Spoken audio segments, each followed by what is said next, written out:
આ ગીતમાંથી શું સમજાયું? એક સખ્ત થા મહારાજ જેન પર ઝૂલતા હાથી, જેના ઘરે હાથીઓ ઝૂલતા હતા, ક્યાં ગયા? ધૂળમાં. કાયા ગાર સે કાચી જૈસે ઓસરા મોતી. ઓસ એટલે ઝાકળ. સવારના પોરમાં પાંદડા ઉપર જે ટીપા પડ્યા હોય એ ઝાકળના બિંદુનું આયુષ્ય કેટલું છે? તડકો પડે એટલે જતું રહે. કાયા ગાર સે કાચી, જમીનથી પણ કાચી. એક પવનનો ઝટકો લાગશે તો પણ જતી રહેશે. એટલે કે પવનના ઝટકાથી પડી ના જાય. પણ એમ કહેવાનું તાત્પર્ય છે રોગથી, બીમારીથી, અકસ્માતથી કે પ્રાકૃતિક આપદાથી ગમે ત્યારે શરીર ખતમ થઈ જશે. ઓકે, હું ધ્યાન ખેંચવાનો આશય એ હતો કે શરીરમાં જે સુવિધાઓ જોઈએ છે એ સુવિધાઓ પાછળની દોટ મૂકીએ છીએ, પણ એના તો ઠેકાણા નથી. શરીરને શું જોઈએ છે? ચલો બોલો, શરીરની કેટલી જરૂરિયાત છે? 6 બોલો. 6 જરૂરિયાત.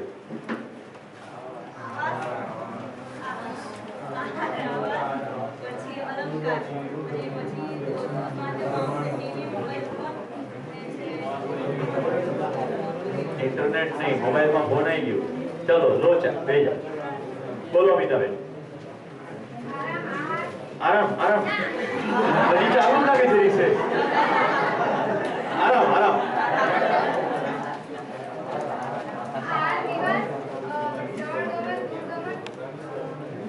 આવું કરવું પડે એનું કારણ હજી આપણું આપણા શરીર ઉપર પણ બરાબર ધ્યાન નથી. હજી બેહોશી જ ચાલે છે. જૂના શિબિરાર્થીઓ નહીં, નવા. જૂના મહેરબાની કરીને જવાબ ના દે. નવા લોકો પોતે પ્રયત્ન કરે તો જવાબ એમનો થશે. ભાઈ અમૃતનો આભાર કોઈ પણ ઇન્ટરવેન્શન નહીં કરવા બદલ.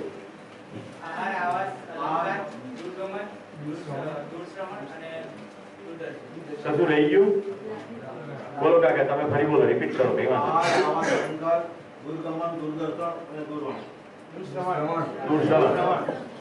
Very good. શરીરની જરૂરિયાતો સમજી લો સટીક રીતે. આ શરીરને ચલાવવા માટે આહાર જોઈએ.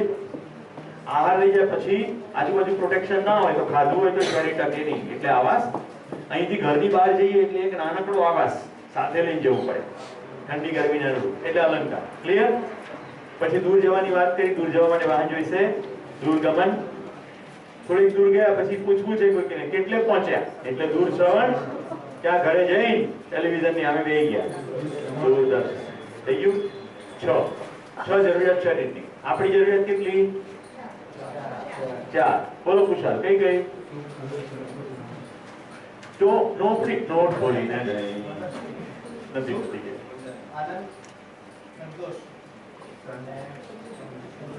ના, આવી સિક્વન્સમાં નહોતું. જ્યાં સુધી પોતાની અંદર ડોક્યુ બરાબર નહીં કરીએ ત્યાં સુધી સિક્વન્સ નહીં સમજાય. આ પરીક્ષા નથી. એવું તમને સટીક સમજાવવું જોઈએ કે મારું સુખ કેટલા. યસ, સુખ, સંતોષ, આનંદ. સમજાઈ શકો? સમજાઈ શકો?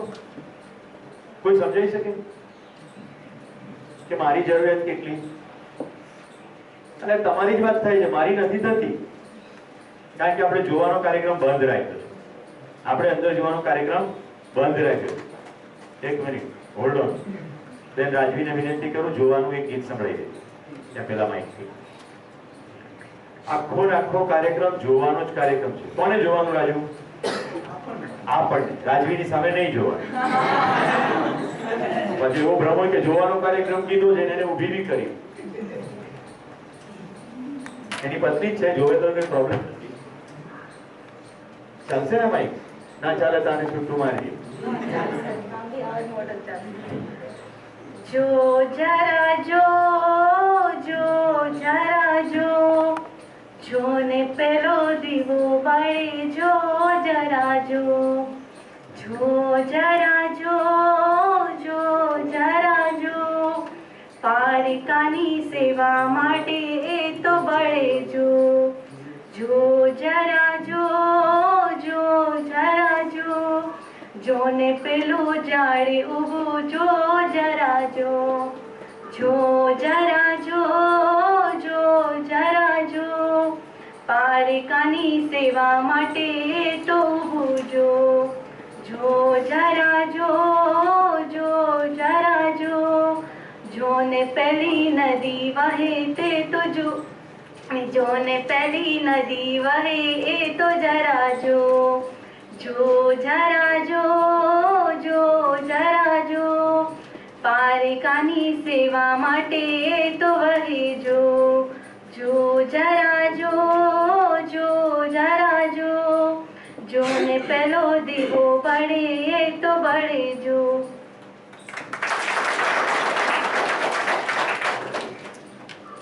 જો જરા જો. કોને જોવાનું? ભાઈ એમાં એક સીટ બીટ પાડવાની એક પાડજો. કોને જોવાનું? અત્યાર સુધી ઓબ્જેક્ટિવલી બહાર જોયું. હવે આપણે ઓબ્જેક્ટિવલી આપણને પોતાને જોવાનું. તો અહીંયાથી જેટલું પ્રસ્તાવ મૂકવામાં આવે એ બધાને અનુરૂપ અંદર શું થઈ રહ્યું છે જોવાનું. હું એમ કહું કે આ મારું સુખ છે કે સુખ આટલું છે, તો તમારે અંદર જોવું પડે. એવું લાગે છે મને કે મારી કોઈ પણ સમસ્યાનું સમાધાન મને હંમેશ માટે ઉપલબ્ધ રહેશે એવો મારી પાસે આત્મવિશ્વાસ છે? પહોંચ વળેંગે મત રખ મન પર ભાર, મુસાફિર પહોંચ વળેંગે. આત્મવિશ્વાસ છે? ઓકે. પરિવારમાં સમૃદ્ધિનો ભાવ છે? પૂરતું છે એવું લાગે છે? એવું જોવું પડે. તો ખીટપીટ બધી જે છે પૈસાની, સંપત્તિની, એના સોર્સમાં સમૃદ્ધિનો ભાવનો અભાવ છે. નંબર 3, સમાજ સુરક્ષિત છે ખરો? બહાર નીકળીએ છીએ તો સુરક્ષાનો અનુભવ થાય છે? સતત થાય છે? કંઈક કરવા જેવું છે ત્યાંય તે, એટલે મારું સુખ ત્યાંય ઓછું પડે. પ્રકૃતિ બધું બરોબર છે? અત્યારે થોડી ઠંડી હોવી જોઈએ કે પંખા ચલાવવા જોઈએ? અત્યારે તો હજી ઠંડી હોવી જોઈએ ને. આપણે ત્યાં સિઝનમાં લગભગ હોળી સુધી ઠંડી પડે, ખરું કે નહીં? હજી હોળી કેટલી બધી વાર છે? મને કાલે વિનોદભાઈ ફોન કરીને કહ્યું કે અમદાવાદની અંદર અમે જ્યાં રિસેપ્શનમાં ગયા હતા ત્યાં કેટલા 1000 ફૂલો કેસુડાના છે. હજી હું કેસુડા ટ્રેકની વાત કરું છું કે હજી તો હોળીને વાર છે, પછી કેસુડા ટ્રેકનો કાર્યક્રમ રાખશું. 1000 ફૂલો છે કે 11 ફૂલો. આટલા બધા વહેલા કેસુડાનો મબલક ફૂલો જાન્યુઆરીમાં આવી ગયા. તો પ્રકૃતિમાં સંતુલનનું પુરવાનું દેખાય છે, આ જોવાનું છે. ઓકે, ઠીક છે. ચલો હવે કહો તમારો જવાબ. શું પછી કોઈ જવાબ? આપણે કોઈ પણ આપણને સંતોષ હોવો જોઈએ કે નહીં, મારે જે સમસ્યા છે એને પહોંચી વળે. એ સંતોષ ના કહેવાય, એને આત્મવિશ્વાસ કહેવાય. ઓકે, પહેલા પોતાના સ્તરે આત્મવિશ્વાસ. બોલો બીજું. બેસો. સેકન્ડ, પરિવારમાં સમૃદ્ધિનો ભાવ. જો ભૂલે ચૂકે સમૃદ્ધિ શબ્દ ના બોલશો, કારણ કે ગમે એટલું વસ્તુ ભેગી કરવાથી એ સમૃદ્ધિનો ભાવ નહીં આવે, એ તો સમજણથી જ આવે. મારી પાસે પૂરતું છે એ સમજણથી આવે, વસ્તુઓથી આવે નહીં. એટલે સાદું ટીવી, પછી મોટું ટીવી, પછી 32 ઇંચનું LED ટીવી, એમ વસ્તુઓ વધ્યા કરે. સમૃદ્ધિનો ભાવ સમજણ સિવાય વધે નહીં. પરમાદરણીય નાગરાજજીના સમયમાં જેના જીવનમાં જીવન લીધે આવી એવા એક સુરતમાં ભાઈ છે. એમણે શિબિર પૂરો કર્યો ડોક્ટર સત્યા સાહેબ પાસેથી, અને થઈ ગયું આ અદ્ભુત છે, હવે તો આ જ કરવું છે. IIT માંથી ભણેલા, બરાબર, IIT કાનપુર. તો કે સારું, તને જે ગમતું છે તું ક્યારે કરશે? તો કે મારી પાસે એકવાર 5 લાખ રૂપિયા એકઠા થઈ જાય પછી કરીશ, પછી હું પૈસા પાછળ નહીં દોડું. એ આંકડો વધતો વધતો વધતો 2012ની સાલ સુધી કરોડે પહોંચ્યો. પણ એ જે કરતા તે એ જ કરતા રહ્યા, કોઈ ફરક પડ્યો નહીં. સદભાગ્ય અમારી સાથે આ અધ્યયનની પ્રવૃત્તિમાં જોડે આવી ગઈ. અને એકવાર આદરણીય નાગરાજજીની સામે અમે બધા બેઠા હતા અને એમણે એકદમ વેધક સવાલ પૂછ્યો, બતા તેરા સુખ पे ध्यान गया है कि नहीं? પેલા સ્તબ્ધ થઈ ગયા. 3 શબ્દો જ ખાલી, સુખ પર ધ્યાન જ ગયું નહીં. તો મિત્રો અહીંયાથી જો હું બોલું છું એ તમારી અંદર એવું સ્પષ્ટ થવું જોઈએ કે એ સ્થિતિ કેવી હોય કે જેમાં નિરંતર આત્મવિશ્વાસ જ હોય. એવું અંદર આછું પાતળું દેખાવું જોઈએ. એ સ્થિતિ કેવી હોય કે સમાજમાં ગમે એટલા વાગે ગમે એટલું કોઈ પણ એકલું નીકળે તો પણ ચિંતા નહીં હોય કે કોઈ લૂંટી જશે, કોઈ ઉપાડી જશે, કોઈ ખરાબ રીતે વર્તશે, આવું જરા પણ ફિકર ના હોય. તો સુરક્ષા શબ્દ બોલતાની સાથે ખબર પડે છે ને, પ્રકૃતિમાં સંતુલન હોય, સમય સમય પર વરસાદ હોય, સમય પ્રમાણે ઠંડી હોય, ઋતુ પ્રમાણે ફળો હોય. હવે તો 12 માસ તરબૂચ મળે. પેલા તરબૂચ ક્યારે આવતા હતા? તમે જરા ટેણીયા મેણીયા હતા ત્યારે તરબૂચ ક્યારે આવતા? ચોમાસામાં તરબૂચ આવે. આ પરમ સુખની અવસ્થામાં છે. હમણાં જ ખાધા. ઓકે, તો મિત્રો હવે જુઓ, તમારી સામે કેટલાક ચિત્રોની મદદથી હું શાસન અને વ્યવસ્થા સમજાવવાની કોશિશ કરું છું. કેમ? કારણ કે આપણે અગાઉ 5 જે શબ્દો જોયા, જીવવું, સમજવું, રાઈટ, એમાં વ્યવસ્થા શબ્દની વાત હતી. બરાબર? ક્યાંથી ક્યાં સમજવાની વાત છે? પોતાનાથી લઈને સમગ્ર અસ્તિત્વ સુધી વ્યવસ્થા. તો પેલા વ્યવસ્થા શબ્દ સમજી લઈએ. અત્યાર સુધી મોટેરાઓએ બધાય છાપામાં વાંચ્યું છે શાસન અને વ્યવસ્થા, કાયદો અને વ્યવસ્થા. હકીકતે બે સ્વતંત્ર જુદી વસ્તુ છે, છતાં બે ભેગી વપરાય. આપણે જોઈએ એક એક ચિત્ર. જો ડાબી બાજુ લખ્યું છે તમારા જૂતા અહીંયા ઉતારો.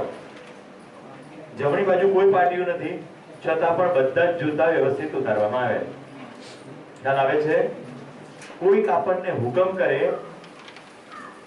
અને આપણે કરીએ તો એને કહેવાય શાસન.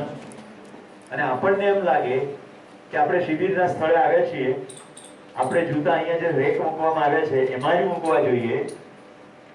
આપણે રેક દેખાય અને આપણે એમાં જ મૂકીએ, વ્યવસ્થિત રીતે મૂકીએ.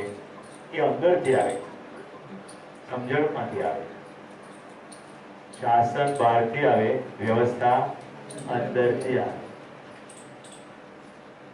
જો આપણી અંદર ઉત્ક્રાંતિ કેવી રીતે થાય? શાસન, અનુશાસન, સ્વ અનુશાસન. કોઈ કહે અને કરીએ એટલે શાસન. કોઈ કહેવા વાળું ઉપલબ્ધ ના હોય પણ પાટિયા મારેલા હોય. શેડ્યુલ આપવામાં આવ્યું છે, આટલા વાગે ક્લાસ છે, કોઈ હુકમ કરતું નથી પણ સૂચના મળી ગઈ, એને કહેવાય અનુશાસન. શિબિરની ઘોષણા કરી, અહીંયા બધા ભેગા થઈ ગયા, કોઈ શેડ્યુલ આપેલું નથી. એ વખતે બધા ભેગા મળીને નક્કી કરે સંસ્થાના આયોજક સાથે કે આપણે કેટલા વાગે સત્ર રાખીશું, કેટલા વાગે જમીશું, અને એને અનુરૂપ એક ઝેડ શિબિર ચાલી જાય, એને કહેવાય સ્વ અનુશાસન. અથવા સંધિ ભેગી કરી દઈએ, સ્વાનુશાસન. શાસન, અનુશાસન, સ્વાનુશાસન. કઈ વસ્તુ સ્થિતિની અંદર આપણને સ્વર્ગનો અનુભવ થશે? પહેલામાં ત્રીજામાં. ખાલી કલ્પના કરો, બધા બધી જગ્યાએથી આવે, પછી બધું ગોઠવાઈ જાય, પછી બધું શિબિર સરસ રીતે ચાલે, બધા સમયસર આવી જાય, બધાના ચહેરા પ્રસન્ન હોય, બધા પોતાની અંદરથી કોઈ કોઈને ઘાંટો ના પડતું હોય. ઓકે, હવે જોઈએ ડિટેલમાં. અહીંયાથી હમણાં રિસેસ પાડીએ ત્યારે બહાર નીકળી ખાલી જૂતાનું ચિત્ર જોજો તમે જે ઉતાર્યા છે. શાસનમાં ભય હોય. આ તબક્કે ભાઈ ગોની પ્રજાપતિનો આભાર માનું છું. આખું પાવરપોઈન્ટ પ્રેઝન્ટેશન બરોડનો શિબિર થયો પછી એને બનાવી આપ્યું મને. મેં કીધું ચિત્રાત્મક રીતે રજૂઆત કરવી છે જેથી કરીને વધુ સારું થઈ જાય. જો ભયની અંદર 4 જ ભય છે: પ્રાણભય, પદભય, માનભય, ધનભય. 4 થી વધારે ભય જ નથી. સમજ્યું છે? પ્રાણભય, આ શરીર સમાપ્ત થઈ જવાનો ભય એટલે પ્રાણભય. પદભય, બોલતો જતો રહેવાનો ભય. એક પુત્રવધુ ઘરમાં આવે એટલે એને આવતાની સાથે પ્રેગ્નન્ટ થયા પહેલા એક વ્યક્તિનો જન્મ થાય. બોલો કોનો? સાસુનો જન્મ થાય. પુત્રવધુની એન્ટ્રી થાય અને સાસુનો જન્મ થાય. આ જન્મ વખતે કોઈ પેંડા કે જલેબી ના વેચે. પછી એ બેન જે છે ને, જે ભયથી પીડાય ને, એ ભયનું નામ છે પદભય. કે બોસ હવે આપણી જગ્યા ગઈ. થોડા દિવસ થાય એટલે બોમ્બ ગોળા જેવું સ્ટેટમેન્ટ આવે, વહુનો થઈ ગયો છે. વહુનો થવા માટે તો તમે 2 વાગે બગાડીને લઈ ગયા. એ તો અહીંયા બિચારો નિરાંતે રહેતો જ તો, એને કે તને એકલા નહીં ફાવે, રાઈટ? દળીપ દળીપ કરી 300-400 ગયા. આખા ગામને ખબર પડી એટલા ફટાકડા ફોડ્યા કે આયા છીએ લેવા, રાઈટ? એના ઘરેથી એને ઉઠાવી બધા લોતા મૂક્યા. આ બધું એજન્ડા કર્યો કે નહીં? આ પદભય છે. મારું પદ ગયું. હવે ઘરમાં કમાન્ડ મારો ગયો. ઈર્ષ્યાનું તત્વ શરૂ થયું. આને કહેવાય પદભય. અમલદારો જે જગ્યા ઉપર બેઠા હોય એને પોતાનું પદ ગુમાવવાનો બહુ ડર હોય. પોલીસ અધિકારીઓને ટ્રાન્સફરનો ભય હોય. જેને પૈસા પાછળ બહુ દોડ હોય ને એને અમુક પ્રકારના સ્ટેશન અમુક પ્રકારની જ કામગીરી જોઈતી હોય, એ જતું રહેવાનો ભય હોય. કલેક્ટરો થયા હોય ને આઈએસ ઓફિસરો થયા હોય એને અમુક પોર્ટફોલિયોમાં જ રસ હોય, એમને પણ બદલીનો ભય હોય, અહીંયાથી મને બદલી નથી તો. પછી ધન ભય, ધન લૂંટાઈ જવાનો ભય. અમારા ગામમાં એક ભાઈ રહે ગાંધીનગરમાં, તે ભૂકંપ આવીને ગયો પણ છાપામાં એવું હતું કે હજી આવવાની શક્યતા છે. તે મને કહે મેં જોરદાર વ્યવસ્થા કરી, માનસીમાંથી કે હું શીખી ગયો. શું વ્યવસ્થા કરી કે ગાડી છે ને ઘરથી થોડીક દૂર પાર્ક કરી રાખી છે, બધા અગત્યના કાગળો ડોક્યુમેન્ટ્સ બધું ગાડીમાં રાખી છે. અને લોકો દાગીના તો લોકરમાં રાખે ને, પણ એ બેગ તૂટી ગઈ હોય તો એટલે દાગીના બી એકદમ વ્યવસ્થિત રીતે પોટલી મારી ડેશબોર્ડમાં મૂકે. તું ક્યાં સુવે છે તો કે હું ઘરમાં સુવું છું. તમને ધ્યાન જાય છે, બનેલી હકીકત છે. એ ભાઈનું નામ નિખિલભાઈ ગાંધી, કોઈ ઓળખતું હોય બતાડું. અને પત્ની આવી ગયા છે એટલે એનું ધ્યાન આકર્ષણ કરવા મેં નામ કીધું કે કોની વાર્તા થઈ ગઈ. ધ્યાન જાય છે, માત્ર અને માત્ર પૈસા મહત્વના લાગે તો કેટલી બધો ભ્રમ છે કે મકાન પડી જશે પણ હું અકબંધ બહાર આવી જઈશ અને ગાડી ચલાવીને દૂર જતો રહીશ. તો મિત્રો આ ત્રણ ભાઈમાં ચોથો ભાઈ માનભાઈ, માન ગુમાવવાનો ભાઈ, જેની આપણે મનમાં આબરૂ અને પ્રતિષ્ઠાના ખ્યાલ હોય ને એના સંદર્ભમાં ઓનર કિલિંગ ની વાત કરી હતી. રાઈટ? ઘણી બહેનોને આવી ટેવ હોય છે કે લોકો વાતો કરે. હવે લોકો વાતો કરે, એમને પોતાની ઘણી વાતો છે તો આપણી ક્યાંથી કરે? પણ આ એક ખોટો આબરૂનો ભય. કોઈ કહેશે શું, કોઈકને કહેવા માટે પોતાના ઢગલા પ્રશ્નો છે, આપણું શું કામ જોવે? પણ આપણા અંદર આવો એક કાલ્પનિક ભય છે, માન ભય. બધા સામાજિક પ્રસંગોમાં આપણે કેવા કપડા પહેરીએ, આમ ચળકતા અને સરસ સરસ. કેમ? શું છે આપણી અંદર ભય? કે આપણને જરા કોઈ ઓછો ના માને, એમ ના માને આપણે બી સમથિંગ છીએ એમ. હવે તમને નવાઈ લાગશે, આખા વૈશ્વિક સ્તરે હું બીજાથી કમ નથી એવું કરવા માટે બધા જ પ્રકારે હાઈટ વધારવાનો પ્રયત્ન થાય. બૂટની અંદર પુરુષો મોટી હાઈટ કરે, કેપ પહેરે, કેપની અંદર ઉપર મોટા છોગા નાખે, બહેનો પેન્સિલ હીલ એવી હીલ પહેરે, ગમે તેમ કરીને હાઈટ વધારવાની કોશિશ કરે. કુદરતે આપેલી હાઈટ પૂરતી હોય છતાં પણ. હમણાં મારા અમદાવાદમાં એક કોન્ફરન્સમાં જવાનું થયું, એમાં TV9 ની એન્કર આવેલી. એ પોતે એટલી બધી લાંબી છે છતાં એને ઉપર હીલ પહેરી. હવે જે કોન્ફરન્સ છે તેમાં એની કોઈ જાજી ભૂમિકા હતી નહીં, પણ છતાં પણ પેલા આયોજકને એમ થયું કે આપણે જરાક આમ શો કરીએ. તો આપણી અંદર સતત ને સતત લુકિંગ ગુડ નો ખ્યાલ છે. હું કેવો દેખાવ છું, એટલે જો હું ચશ્મા પહેરું તો હું બરાબર ના દેખાઉં, એટલે કોન્ટેક્ટ લેન્સ આવે. કોન્ટેક્ટ લેન્સ નાખે આંખમાં, હવે તો સેટ થઈ જાય છે પણ ઘણા સેટ ના થતા હોય તો આંખમાં પાણી નીકળે, પણ તોય ચશ્મા નહીં પહેરવા, લેન્સ પહેરવા, કારણ કે કશું દેખાવામાં લોચો પડી જાય તો. તો કુદરતે જે પણ શરીર બનાવ્યું એ પરફેક્ટ છે એવો વ્યવસ્થા ઉપર ખ્યાલ ગયો નથી. જોઈએ સમજના ક્ષેત્રમાં ઉપયોગિતા અને પૂરકતા. તમને હું ગઈકાલ સવારથી તમારી સાથે છું, તમને ઉપયોગી થઈ પડ્યું? હા કે ના? સમજ માટે તમને ઉપયોગી થયો? તો તમારે ઘરે આવો તો કેટલા મને પ્રેમથી જમાડશે? Very good. 120 જણા જમાડશે અને બરાબર મીઠાઈ જમાડે તો 3 દાડા સુધી વાંધો ના આવે. લાડુ વાડુ ખવડાયા હોય તો 120 ગુણ્યા 3 360 દિવસ. 5 દાડા દિવાળીમાં તો કોઈના પણ ઘરે ગીતો મઠે મોહનથાળ મળે. તો આપણે તો 1 વર્ષનું હાજુ થઈ ગયું. હવે પ્રાંશુને ઘરે હું આ વર્ષે ગયો પછી 1 વર્ષ પછી જવું તો તને એવું લાગે કે વારે વારે આવે છે? વર્ષે એક વાર તો જમાડી શકે? રોજ આવતો ના લાગે. મતલબ કે ખાવા પીવાના પ્રશ્નો તો સોલ્વ થઈ ગયા. ઓકે, હું તમારે જયારે જમવા આવું તો તમે મને રહેવા દો કે ના રહેવા દો? જમાડે પછી તમે કહું ભાઈ બહુ ઊંઘ આવે છે, થોડું પ્લીઝ ઊંઘાડો કે ના ઊંઘાડો? Okay good. આ જબ્બો ફાટી ગયો હોય અને તમને એમ થાય કે બહુ જર્જરિત થઈ ગયો છે તો એકાદ જબ્બો લઈ આપો કે નહીં વર્ષે? તમારે પાવડા તો મારવાના નથી એટલે ભાગ્ય ફાટે, રાઈટ? ઓકે, તમારા ઘરનો તમારો પ્રાંશુનો તો મને થઈ જાય એવો તમારો ઉતરેલો હોય પણ ફાટ્યો ના હોય, તમારો ઉતરેલો હોય ફાટ્યો ના હોય અને મને પહેરવામાં કશો વાંધો નથી તો તમને આપવામાં કઈ વાંધો હોય? આહારના પ્રશ્નો હલ થઈ ગયા? આવાસના પ્રશ્નો તૈયાર થઈ ગયા, અલંકારના થઈ ગયા.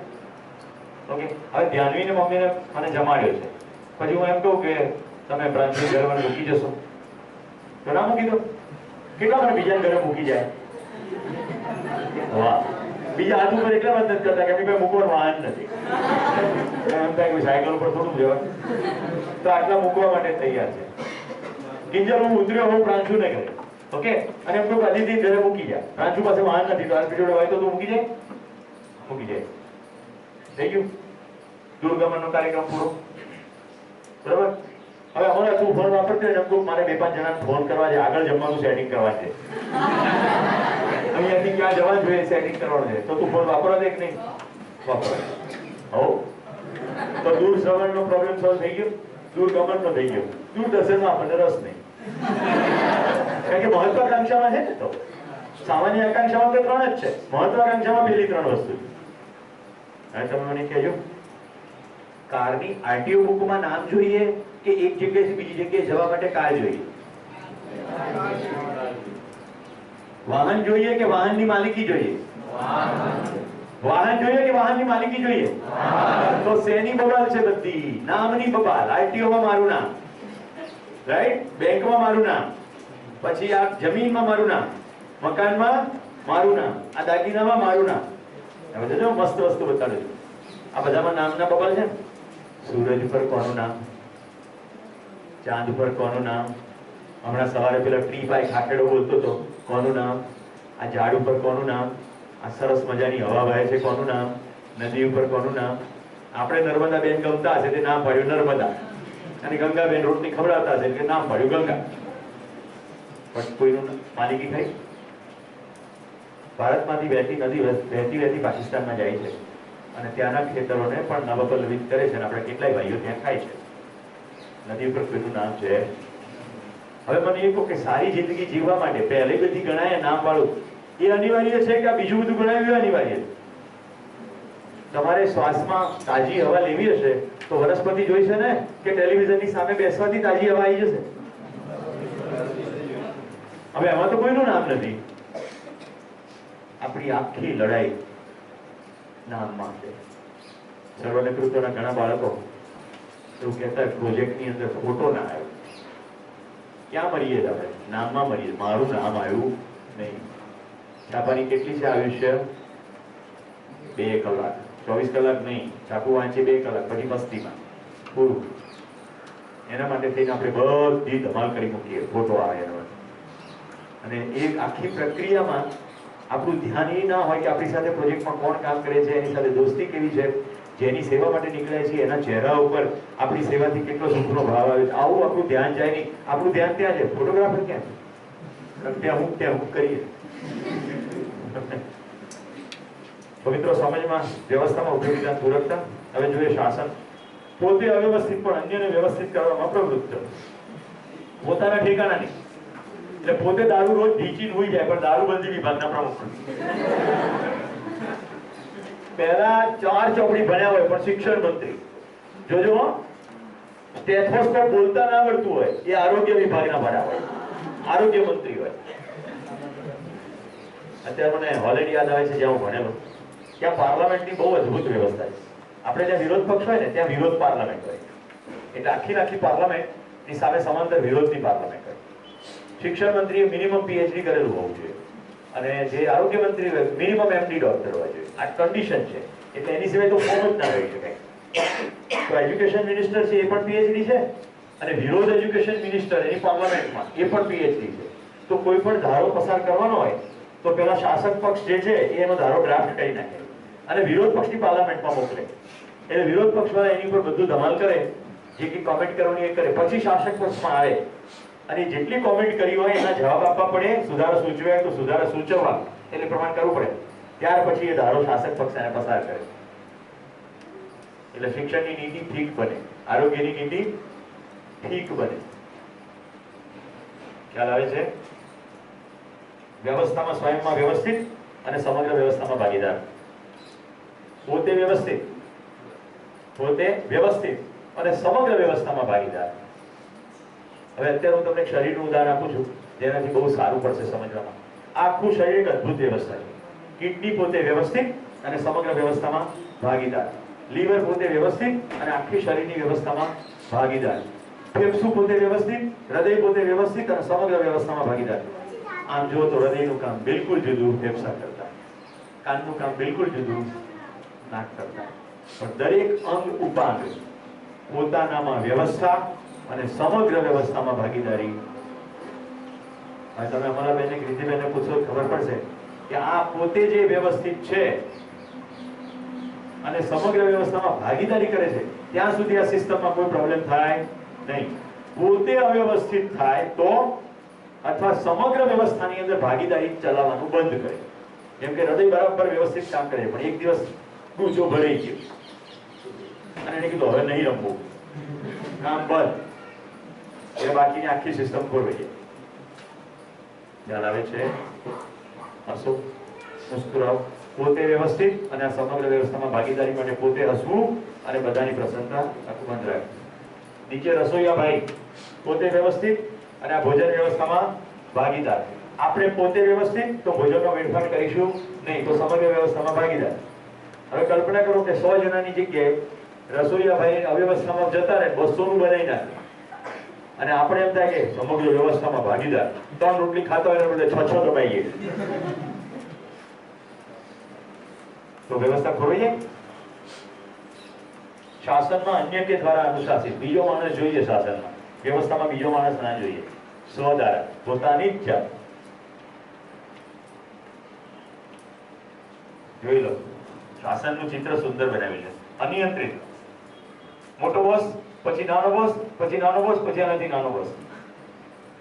એકવાર મારી ઓફિસમાં પટાવાળા રજીસ્ટ્રેશન કરવા મોકલ્યું.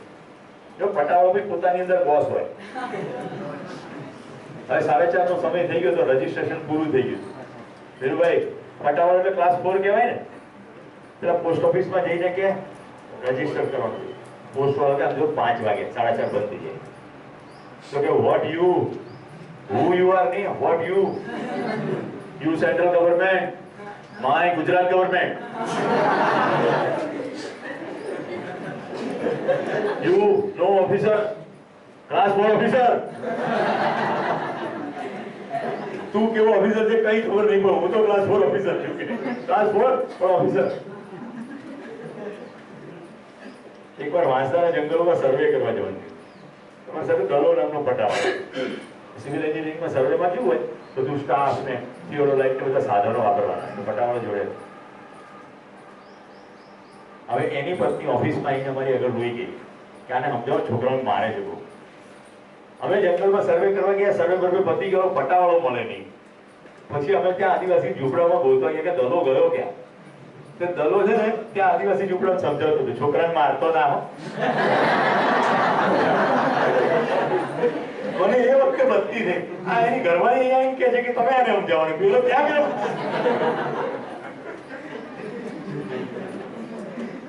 ખ્યાલ આવે છે? શાસનની અંદર આવું છે. પોતે અનિયંત્રિત બીજા નિયંત્રિત કરવાની કોશિશ કરે. વ્યવસ્થામાં સ્વનિયંત્રિત, સ્વ અનુશાસિત. જો શાસન આવી રીતે ઉપરથી નીચે હોય, જ્યારે વ્યવસ્થા નીચેથી ઉપર હોય. તમને એમ થાય કે નીચેથી ઉપર એટલે શું? તો સૌથી નાનું જ્યારે ગણીએ છીએ એકમ, એ પોતે વ્યવસ્થિત હોય. અમારા દરેક સેલ વ્યવસ્થિત હોય કે નહીં? સેલ વોલ, માઇટોકોન્ડ્રિયા વગેરે બધું વ્યવસ્થિત હોય. એક સેલ વ્યવસ્થિત હોય, બધા સેલ ભેગા થઈને કિડની બને, કિડની પોતે વ્યવસ્થિત હોય. એટલે સેલ કિડનીની વ્યવસ્થામાં પોતે વ્યવસ્થિત અને સમગ્ર કિડનીની વ્યવસ્થામાં ભાગીદાર. પછી કિડની પોતે આખી વ્યવસ્થિત અને સમગ્ર શરીર વ્યવસ્થામાં ભાગીદાર. આમ નાનું વ્યવસ્થિત અને મોટી વ્યવસ્થામાં ભાગીદાર. આપણે વ્યવસ્થાનું સ્વરૂપ જોઈશું એટલે તમે આશ્ચર્યચકિત થઈ જશો. એક પરમાણુથી લઈને આખી ગેલેક્સી સુધી અદ્ભુત રીતે વ્યવસ્થા ગોઠવાઈ ગઈ છે. ખાલી જો જરા જો જરા જો, જોવાની જ વાત છે, બનાવવાની વાત છે નહીં. જોઈ લો શાસનના ચિત્રો.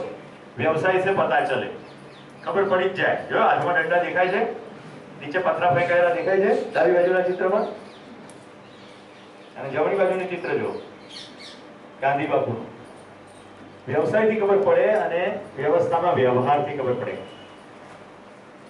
જનરલ સ્મટ્સ આ સાઉથ આફ્રિકા, અને ભારતની અંદરના અસંખ્ય અંગ્રેજ અધિકારીઓ એવું કહેતા હતા કે આપણે છાવણી ક્ષેત્રમાં આપણા પત્ની અને બાળકો જેટલા સુરક્ષિત છે, જ્યાં વેપન છે, સૈનિકો છે, એનાથી પણ સૌથી વધારે સુરક્ષિત તો ગાંધીજીના આશ્રમમાં, જ્યારે કે હાથમાં કોઈ વેપન નથી.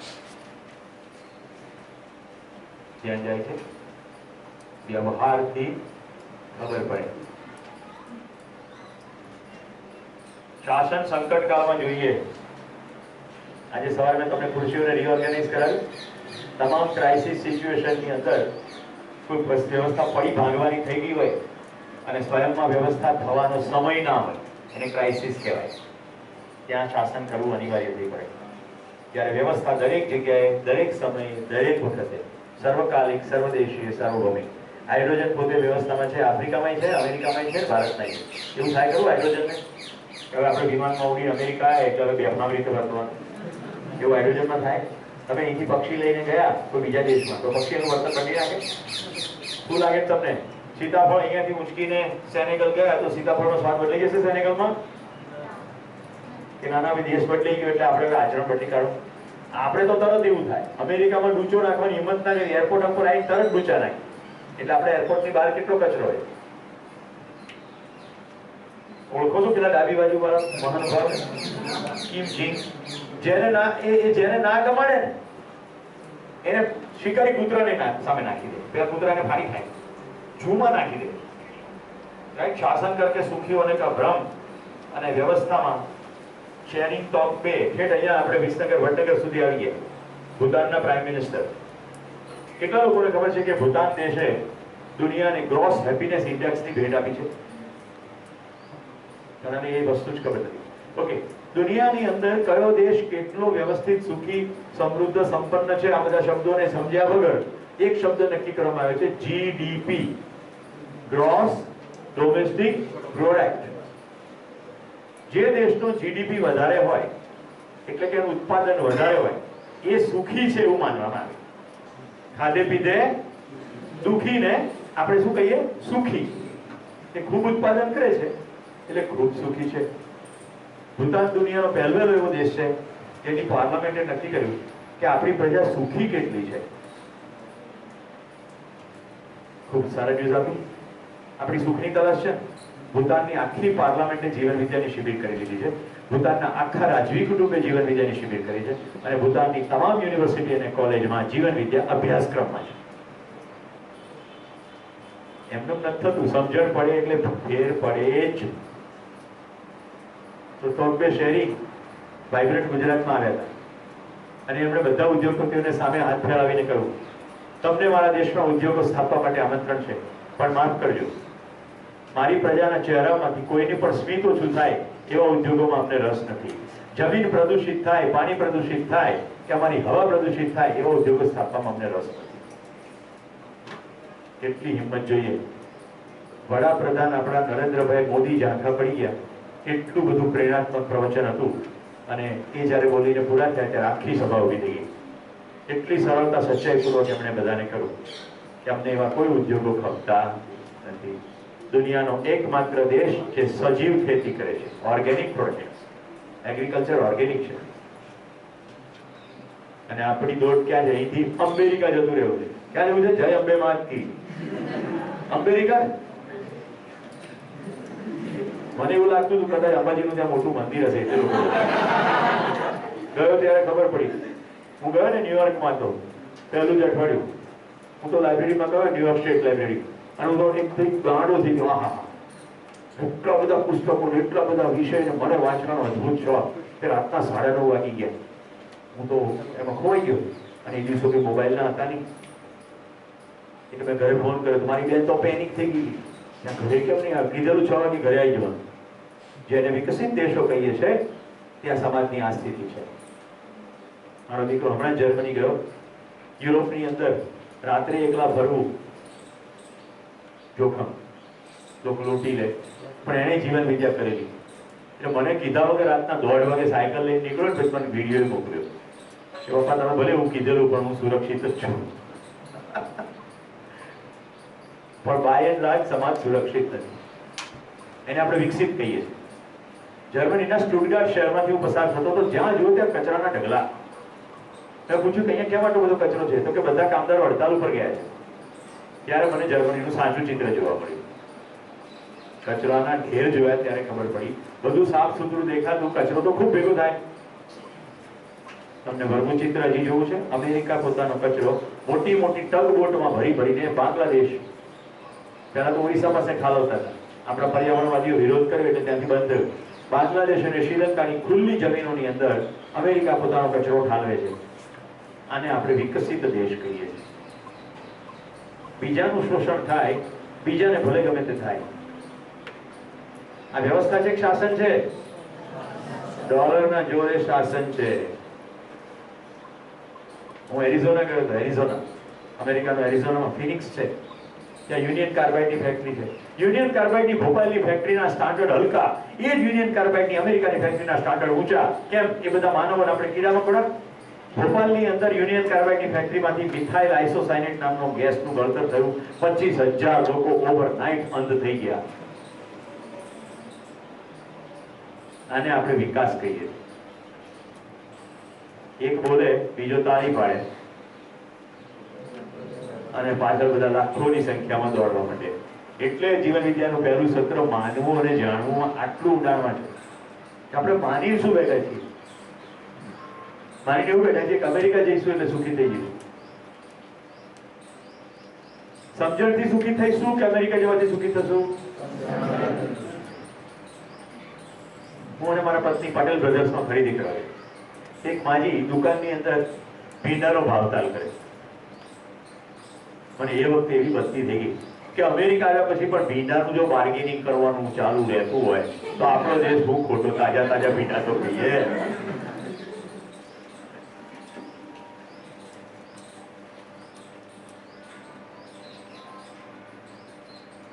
મેં નવીન કાકાને પૂછ્યું, કાકા અમેરિકા રહેવાય ભારત પાછા આવે?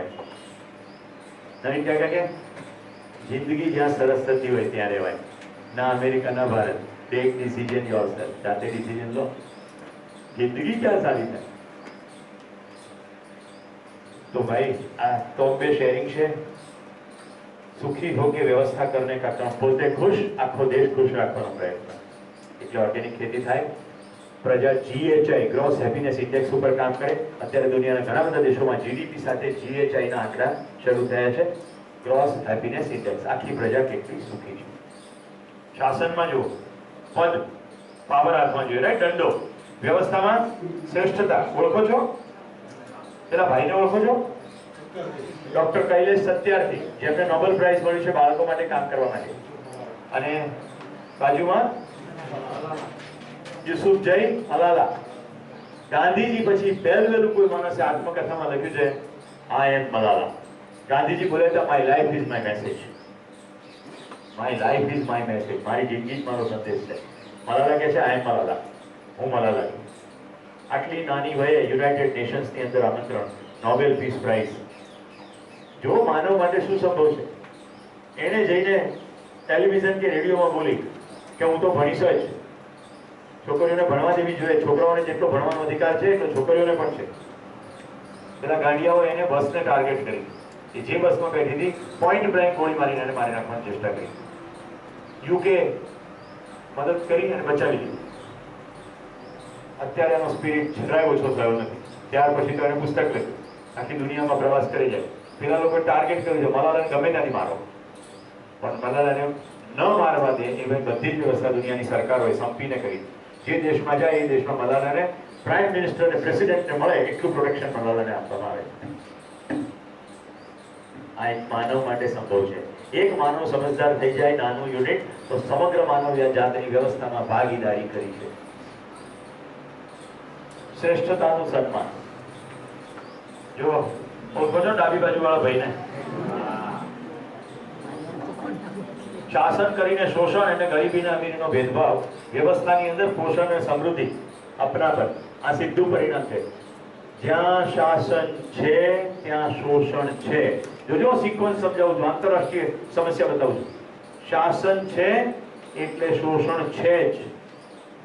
જ્યાં શોષણ માનવનું થાય ત્યાં વિદ્રોહ થાય જ. ઘરમાં વિદ્રોહ થાય એને કલહ કહેવાય, સમાજમાં વિદ્રોહ થાય એને સંઘર્ષ કહેવાય, બે દેશો વચ્ચે જ્યારે વિદ્રોહની ભૂમિકા થાય એને યુદ્ધ કહેવાય, સમાજનો એક માણસ સંતાઈને પોતાનો વિરોધ પ્રદર્શિત કરે એને આતંકવાદ કહેવાય, બધા ભેગા થઈને વિરોધ પ્રદર્શિત કરે એને ઉગ્રવાદ કહેવાય. બધી સમજ દેખાઈ ગઈ? ચલો આપણે શાસનનું ઉદાહરણ લઈએ. હું આ કૌશલની પર શાસન કરવાની કોશિશ કરું. હું એને કહું મારું જમવાનું લઈ આવે, જમવાનો બ્રેક પડે છે, હું એને કહું મારું જમવાનું લઈ આવે, એ મારી થાળી લઈને આવે, પછી હું એને જમવા ના જવા દઉં, અહીંયા બેસી જાય. હું નિરાતે 1 કલાક જમું, જમવાનો બ્રેક પતી ગયો, તરત ક્લાસ ચાલુ થયો તો જમી શકશે નહીં. 1 સેશન 2 સેશન કેટલું સહન કરશે? પછી વિદ્રોહ થવાનો. હવે તમને જાણી ખરેખર હસવું આવશે. આ સાચી બનેલી ઘટના પરમ દિવસે BN દસ્તુર સાહેબે મને કીધી કે મને એક મોટી કંપનીની અંદર ફેરવેલ કાર્યક્રમમાં મહેમાન બનાવ્યો. કોનું ફેરવેલ હતું? જેણે કંપનીમાં 35 વર્ષ નોકરી કરી એવા પટાવાળાનું ફેરવેલ હતું. એ પટાવાળો બહુ જ કામ કરેલું એટલે કંપનીના CEO ટોપ માણસ, પટાવાળો બધા બેઠેલા સ્ટેજ ઉપર, બધું શાલ બાલ ઉડાડી ગિફ્ટ આપ્યું. પછી પટાવાળાને માઇક આપ્યું કે હવે તારા વાત કર. શું બોલ્યો તમે? મને તો કોઈ જાજી સમજણ પડતી નથી, પણ આમાં સાહેબનો સ્વભાવ કૂતરા જેવો, અને મને કૂતરો માનીને આખી જિંદગી હળે હળે કર્યું છે.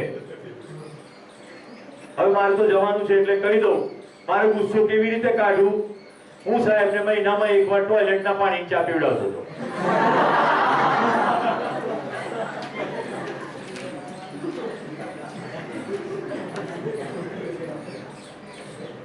દસ્તુ સાહેબ મને કે પેલો પટાવડો તો જતો રહ્યો, પણ આખી જિંદગી પેલા માટે પ્રશ્ન ઉભો થઈ ગયો.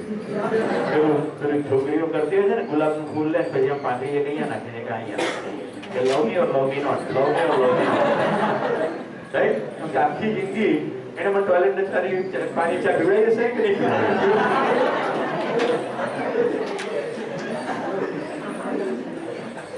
શું લાગે તમને?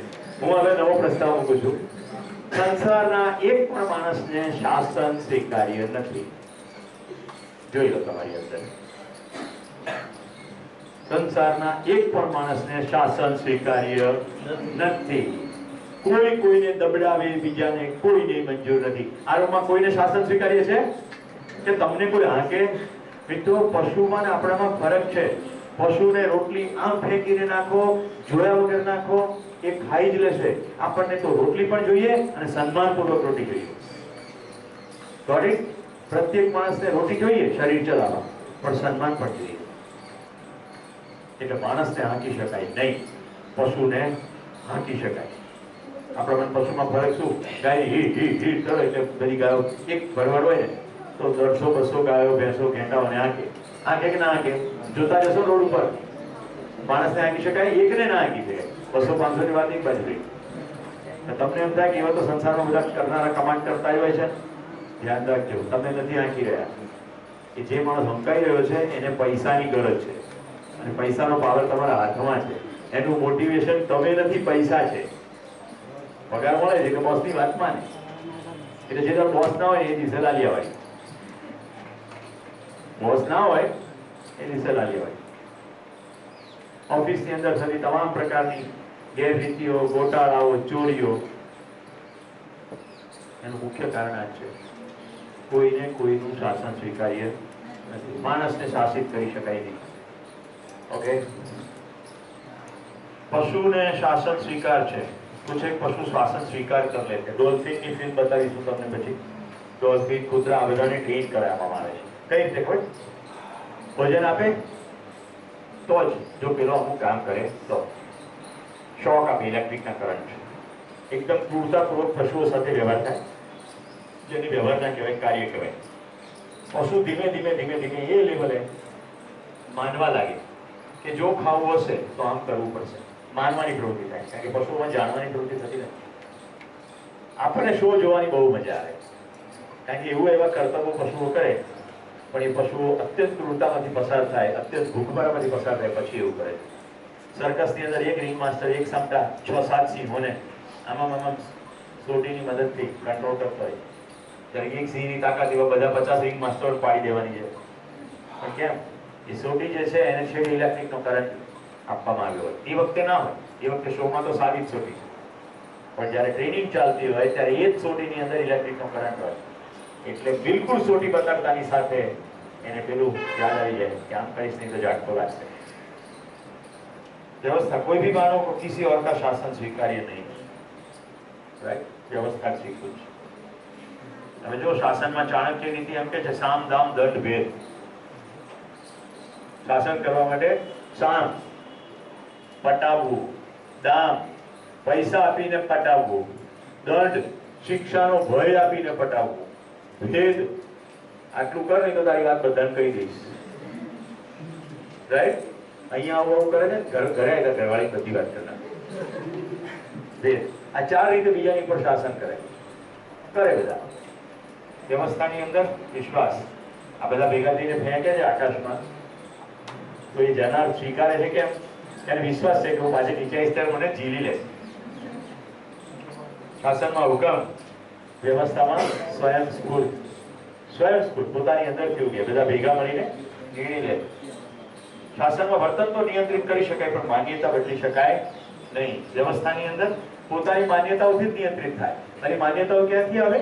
પોતાની જાણમાંથી આવે, સમજણમાંથી આવે. તમે ગમે એટલી કોશિશ કરી લાગો, હું એક પણ પાંદડું તમારી મરજી પ્રમાણે તોડીશ નહીં. અંદર ખબર પડી ગઈ પાંદડું તોડાય, શરીરના સ્વાસ્થ્ય માટે મારે 5 તુલસીના પત્તા જોઈએ છે તો હું 5 તુલસીના પત્તા ખાઈશ, પણ કારણ વગર હું તોડીશ નહીં.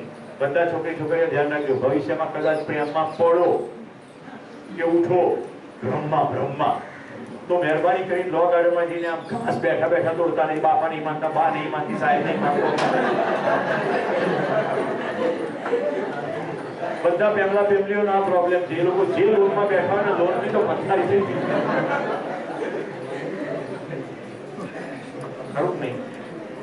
કારણ વગર આમ જતા ને પોતાનું ટેન્શન કાઢવું, ઉપર લીમડાની ડાળી ઝૂકી નાખી નાખતું છે. પણ તમારા બાપા નથી માનતા, એમાં લીમડાનો શું વાંક છે? કેટલાને આવું ખબર છે કે આવું થતું હોય?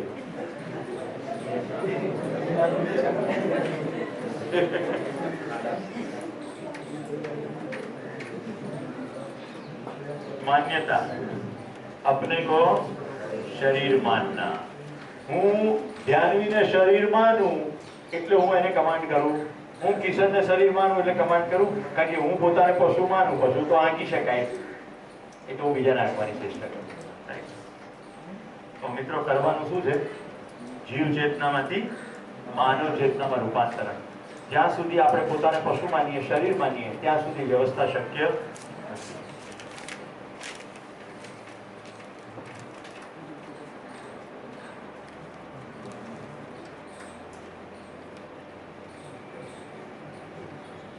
હવે શીખના અને સમજના એની એક વિડીયો જોઈને આપણે વ્યવસ્થાનું સ્વરૂપની અંદર પ્રવેશ કરશું, રાઈટ? એટલે હમણાં 1.5 દિવસ જેટલું કામ થયું છે એમાં જાણવા ઉપર એકદમ દ્રઢતા થઈ જાય અને જોવા ઉપર પણ દ્રઢતા થઈ જાય. અમારા ગાંધીનગરની અંદર એક કંપની સેક્રેટરીઝ ઇન્સ્ટિટ્યૂટ છે. એના જે ચીફ છે કે એના પુત્ર પત્ની સમેત દર વર્ષે મુંબઈની અંદર એક મોટા ગણપતિ થાય છે, રાઈટ? એને વાદળી બાગચા રાજા કહેવામાં આવે છે.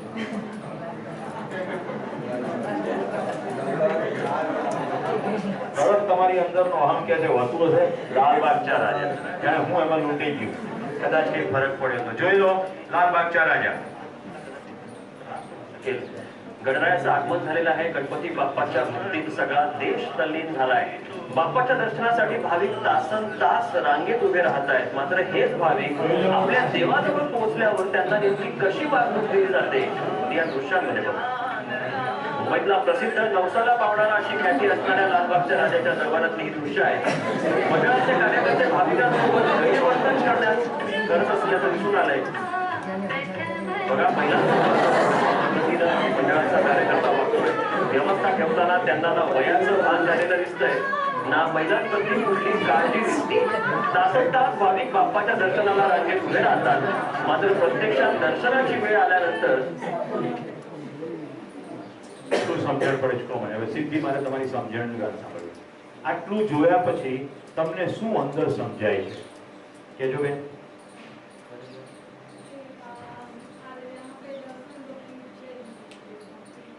દર્શન ભક્તિ જેવું કઈ છે નહીં. તમને અમૃત શું લાગે છે? તો જે માન્યતા બેસેલી છે કે ઈશ્વરના પ્રતિ જે છે કે હા પગે લાગવાનું પણ એ જે રીતે કરે છે એ લોકોની સાથે જે વર્તન કરે છે તો પણ રિએક્ટ નથી કરતા કોઈ કે ભક્તિમાં. ત્રણ વસ્તુથી માણસ પ્રેરાઈને ચાલે જાય છે: ભય, પ્રલોભન, આસ્થા. હમણાં આટલું કરો નહીં તો પછી નર્ક મળશે. ભય. હમણાં આટલું કરો જેથી ચોક્કસપણે સ્વર્ગની 35 નંબરની રૂમ આપણા માટે રિઝર્વ થઈ જાય. પ્રલોભન. અને ત્રીજું, કોઈ ખબર નહીં પડતી નર્ક કે સ્વર્ગની, પણ કોકે કીધું કરવું પડે. આસ્થા. મુંબઈ ગયા લાલ બાદશાહ દર્શન ના કર્યા તો નિષ્ફળ ગયા જીવન. જરાય એવું ના માનતો આ સભાને, મને બિલકુલ ખબર છે. આ બતાવ્યા પછી પણ ઘણાનો જે આ એજન્ડા હશે તો ફિક્સ જ રહે, કારણ કે એ માન્યતાની અંદર દ્રઢ ઘૂસી ગયેલા છે. હવે મને ખાલી એટલું કહેજો, પેલો જે બાઉન્સર જે વ્યવહાર કરે છે, શું તમને મંજૂર છે તમારી પત્ની સાથે કે દીકરી સાથે કે બહેન સાથે આવું થાય? મંજૂર છે? તમને સ્વીકૃત છે? કોઈને શાસન સ્વીકૃત નથી, બધાને વ્યવસ્થા જ સ્વીકૃત છે. મારે ગણપતિના દર્શન કરવા છે તો મારી મોજ પ્રમાણે હું કહું એ જ મને સ્વીકૃત છે. કોઈ મને પરાણે દર્શન કરાવડાવે કે ઈચ્છે એમ કરાવે મને સ્વીકૃત નથી. સંસારના 750 કરોડમાંથી કોઈને શાસન સ્વીકૃત નથી. આવું જ જ્યાં ધ્યાન જવું જોઈએ. હજી બી શિબિર બરાબર ચાલી રહ્યું છે? જોરદાર. પ્રીતિબેન, કાકા, કારણ કે આમાં કેટલાય કન્સેપ્ટ એવા છે, મારા સિવાય ઘણા પ્રબોધકો આ બધી વસ્તુને સ્પષ્ટ નથી કરતા. કારણ કે મોટું ભયસ્થાન એવું હોય છે કે કોઈક ને કોઈક પોતાની એવી બધી માન્યતાઓ લઈને આવે છે, એમને શિબિર વિશે કટુતા થઈ જાય. પણ પહેલા દિવસની અંદર જ તમારા ચહેરાઓ જોતા મને એમ લાગ્યું કે બરાબર સ્કૂલ ચાલી રહી છે, છતાંય હું વચ્ચે ઇન્ટરવ્યુ કરું છું. આવું એકવાર જોયા પછી જે માણસ જાણી ગયો હશે કે ત્યાં જશે પણ માનતો હશે તે હશે, એને એવું થયું હશે એના કરમ ફૂટલા. આપણને તો કોઈ ધક્કા ના મારે, આપણી જોડે થતું હશે એવું.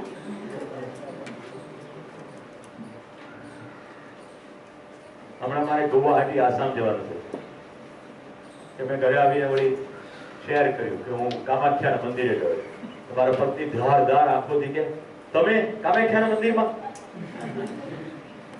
હવે મારા માટે વ્યવહારનો કાર્યક્રમ હતો. એક માનવનો બીજા માનવ સાથે વ્યવહાર થાય, કાર્ય નહીં. મારા પ્રત્યેના આદરના ભાવથી એ લોકોએ મારા માટે 1000 રૂપિયાની ટિકિટ લઈ, 2 પાછા સાથે એસ્કોર્ટ 3000 રૂપિયાનો ખર્ચો કરી કામાખ્યા દેવીની વિઝિટ ગોઠવી. હવે જો એમ તો મારે નથી જવું, કારણ કે હું નથી માનતો, તો મારો એ સાથેનું સેતુ તૂટી જાય.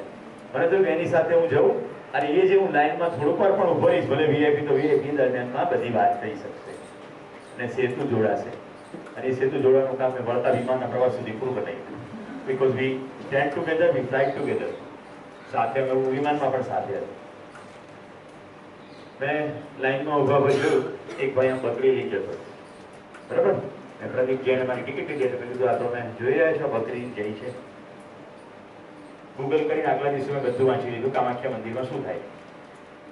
થોડીક જ વારમાં થાળીની અંદર બકરીનું માથું આવ્યું અને ત્યાંથી પસાર જો પ્રદીપભાઈ મને કહો, તમારું બ્રાહ્મણ કુટુંબ છે, પાંડેસરને છે, તમને આ જોઈને અંદર શું થાય છે? તો હરેરાજી થાય. આવી કોઈ માતાજી હોતી હશે જે પોતાની બનાવેલું સર્જનને ખાય પીને ખાય? બહાર નીકળીને એના વાइफ ने फोन કરીને કે हमने जो प्लान बनाया था ना कामाख्या का, देख लिया सब बकवास है, हमें कहीं नहीं जाना, आएंगे लेकिन यहाँ तो नहीं आएंगे. ખબર પડી ગઈ? વાતચીતના માધ્યમથી, સંવાદના માધ્યમથી સમગ્રતા તરફ દોડી શકાશે. વાતચીત અને સંવાદનું માધ્યમ બંધ થયા પછી કોઈ જગ્યાએ ધ્યાન ખેંચી શકાશે નહીં. તો સંબંધ અને સંવાદ અગત્યનો છે, ધ્યાન રાખજો. હવે મિત્રો આટલા ડિસ્ટિંક્શન તમને ક્લિયર થઈ ગયા છે. ગરીબી અમીરી, શીખના સમજના, રાઈટ, માનવું જાણવું સ્પષ્ટ છે ને બધાને? શાસન વ્યવસ્થા. તો હવે આપણે વ્યવસ્થાની અંદર મૂકીએ ધીમે રહીને. અસ્તિત્વમાં વ્યવસ્થા એમાં સૌથી પહેલા 4 અવસ્થાઓ. મિત્રો 4 અવસ્થા સમજાવવા માટે હું જર્નલનો ઉપયોગ કરું છું.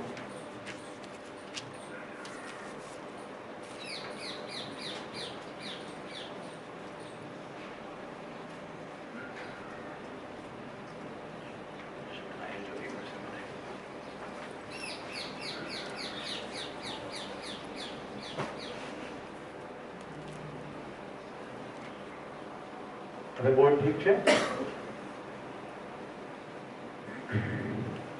આપણી આજુબાજુ જે કંઈ છે એની હવે વાત શરૂ થાય છે. ઓકે, મને કહો શું શું છે? ચલો હેતલબેન, આપણી આજુબાજુ શું શું છે? એક વસ્તુનો જવાબ આપો.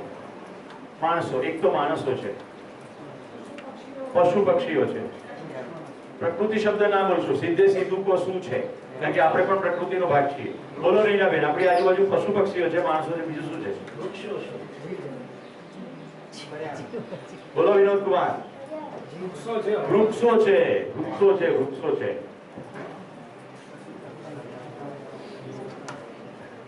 બીજું શું છે? હવા. બીજું શું છે?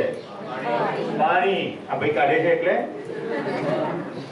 તો મારો એવો પ્રસ્તાવ છે, અસ્તિત્વની અંદર 4 પ્રકારની અવસ્થાઓ છે. એક છે પદાર્થો, પદાર્થ અવસ્થા. બીજી છે વનસ્પતિઓ એટલે કે પ્રાણ કોશિકાઓથી બનેલી રચનાઓ, પ્રાણવાયુનું આવાગમન એટલે પ્રાણ અવસ્થા. અને ત્રીજી છે જીવ અવસ્થા. પશુઓ પક્ષીઓ છે કે નહીં, ટેન્શન નહીં લેને કા. અને ચોથું માણસ. 4 અવસ્થા. માનવ, પશુ પક્ષી એટલે જીવ, વનસ્પતિ એટલે પ્રાણ અને પદાર્થ. ઠીક છે? જોઈએ આપણે અવસ્થાઓ કેવી રીતે સજેલી છે. આ શું છે? એટલે કઈ અવસ્થા? પદાર્થ અવસ્થામાં શું શું દેખાય છે તમને? ગ્લાસ અને પાણી.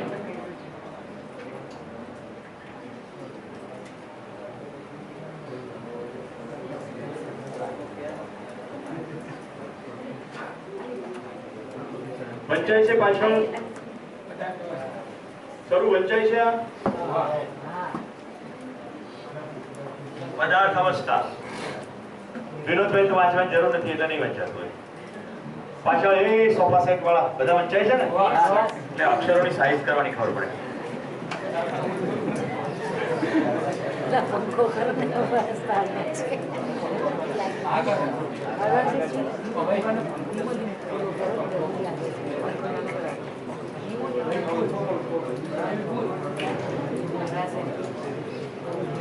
છે આટલું?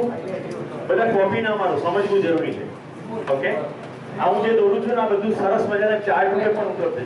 તો હું દોરવાની પ્રક્રિયા કરી છે, તમારી યાત્રા મારી સાથે સાથે ચાલે. આખો સરસ ચાર્ટ બતાવીશ તો આખું ચિત્ર અંદર જતું રહેશે ને પૂછવા. પદાર્થ અવસ્થા. ચાલો મિત્રો, પદાર્થ અવસ્થામાં શું શું આવે કહો. હું એક પદાર્થ પીવું ત્યાં સુધી કહો. શું શું આવે પદાર્થોમાં? ઉભો થઈ બોલ, તાકાતથી બોલ. જવાબ ના આપવો હોય એટલે આવું કહી દેવાનું. શું શું આવે? એ તો બધું પદાર્થોમાંથી બનેલી રચનાઓ છે. મૂળભૂત રીતે પદાર્થમાં શું શું આવે?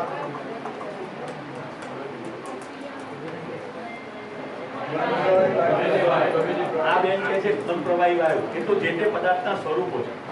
જેમ કે પાણીને તમે ફ્રીજમાં મૂકો ઘન થઈ જાય, ઉકાળો વરાળ થઈ જાય. પણ પાણી છે ને, પાણી તો પદાર્થોમાં મૂળભૂત રીતે માટી, પાણી, હવા.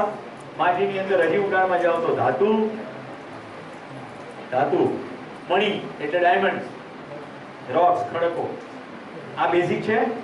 પછી એની અંદરની રસાયણની બધી રચનાઓ અને એનું પરમ્યુટેશન કોમ્બિનેશનને કારણે વિવિધ મલ્ટિપલ વાયુઓ છે, પ્રવાહીઓ છે, ઘન છે. જેમ કે હાઇડ્રોજન સલ્ફાઇડ H2S વાયુ છે, કાર્બન ડાયોક્સાઇડ વાયુ છે, કાર્બન મોનોક્સાઇડ, મોનો એટલે વન, એ પણ વાયુ છે, ખરાબ, ડેન્જરસ, રાઈટ. O2 વાયુ છે, H2 વાયુ છે. આવું છે. આ વિવિધ પ્રકારના વાયુ પણ બેઝિકલી તો બધા મૂળભૂત તત્વો છે. તો પીરિયોડિક ટેબલ ભણ્યા છે ને? કોષ્ટક કેટલા એલિમેન્ટ્સ ભણ્યા છે? 118. ઓકે, એમાં કેટલાક કહે છે કે ઇનર્ટ છે. ઓકે, શું કહે છે? અક્રિય છે. તો મારું એવું કેવું છે જો અક્રિય છે ખબર કેવી રીતે પડી? ઓકે, અક્રિય છે તો ખબર કેવી રીતે પડી? તો આપણી કેટલીક ધારણાઓ છે, એવું એઝમ્પશન છે કે આ ટેબલમાં આવી રીતે બધું છે એટલે આટલા આટલા અક્રિય, પાછા એના નામે પડે છે ક્રિપ્ટોન, ઝેનોન, આર્ગોન, અને પાછા એને અક્રિય પણ કહીએ છીએ. એનીવે ખ્યાલ આવે છે?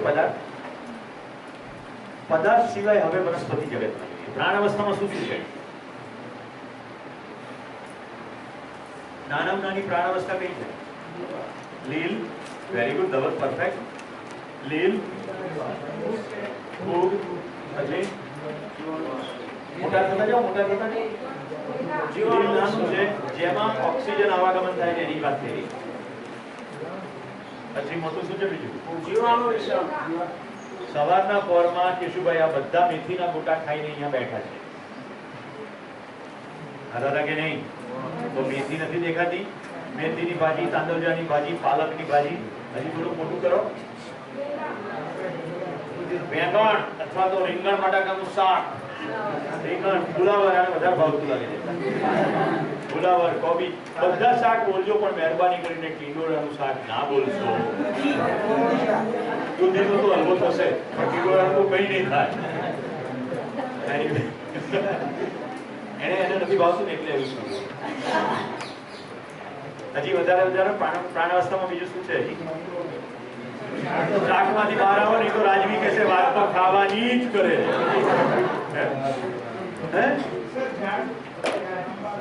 હા, હવે ફળો લઈએ થોડા. સફરજન, કેરી, ચીકુ, આમળા, દાડમ, તરબૂચ.